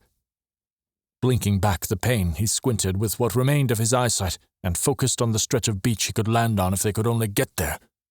The winds increased the further he went, but at least they weren't in a straight nosedive. The strike had taken out the power, but with a pounded fist to the dash, little lights sputtered. The engines worked at their weakest strength, running only on Yalvar fuel. The Eudora was gliding on the whims of the insane wind. "I can do this." He only had to hold on for a few more minutes. Darkness encroached on the edges of his vision. He was taking too many G's, maybe. Or perhaps the lightning strike had done more than blind him. Something dripped down his neck. Had Hallie and Zeke fared better in the strike? He prayed they were still alive. Zoning in on the large stretch of sand, Kase punched the button for the ship's landing gear and hoped it worked. He'd never landed on sand before.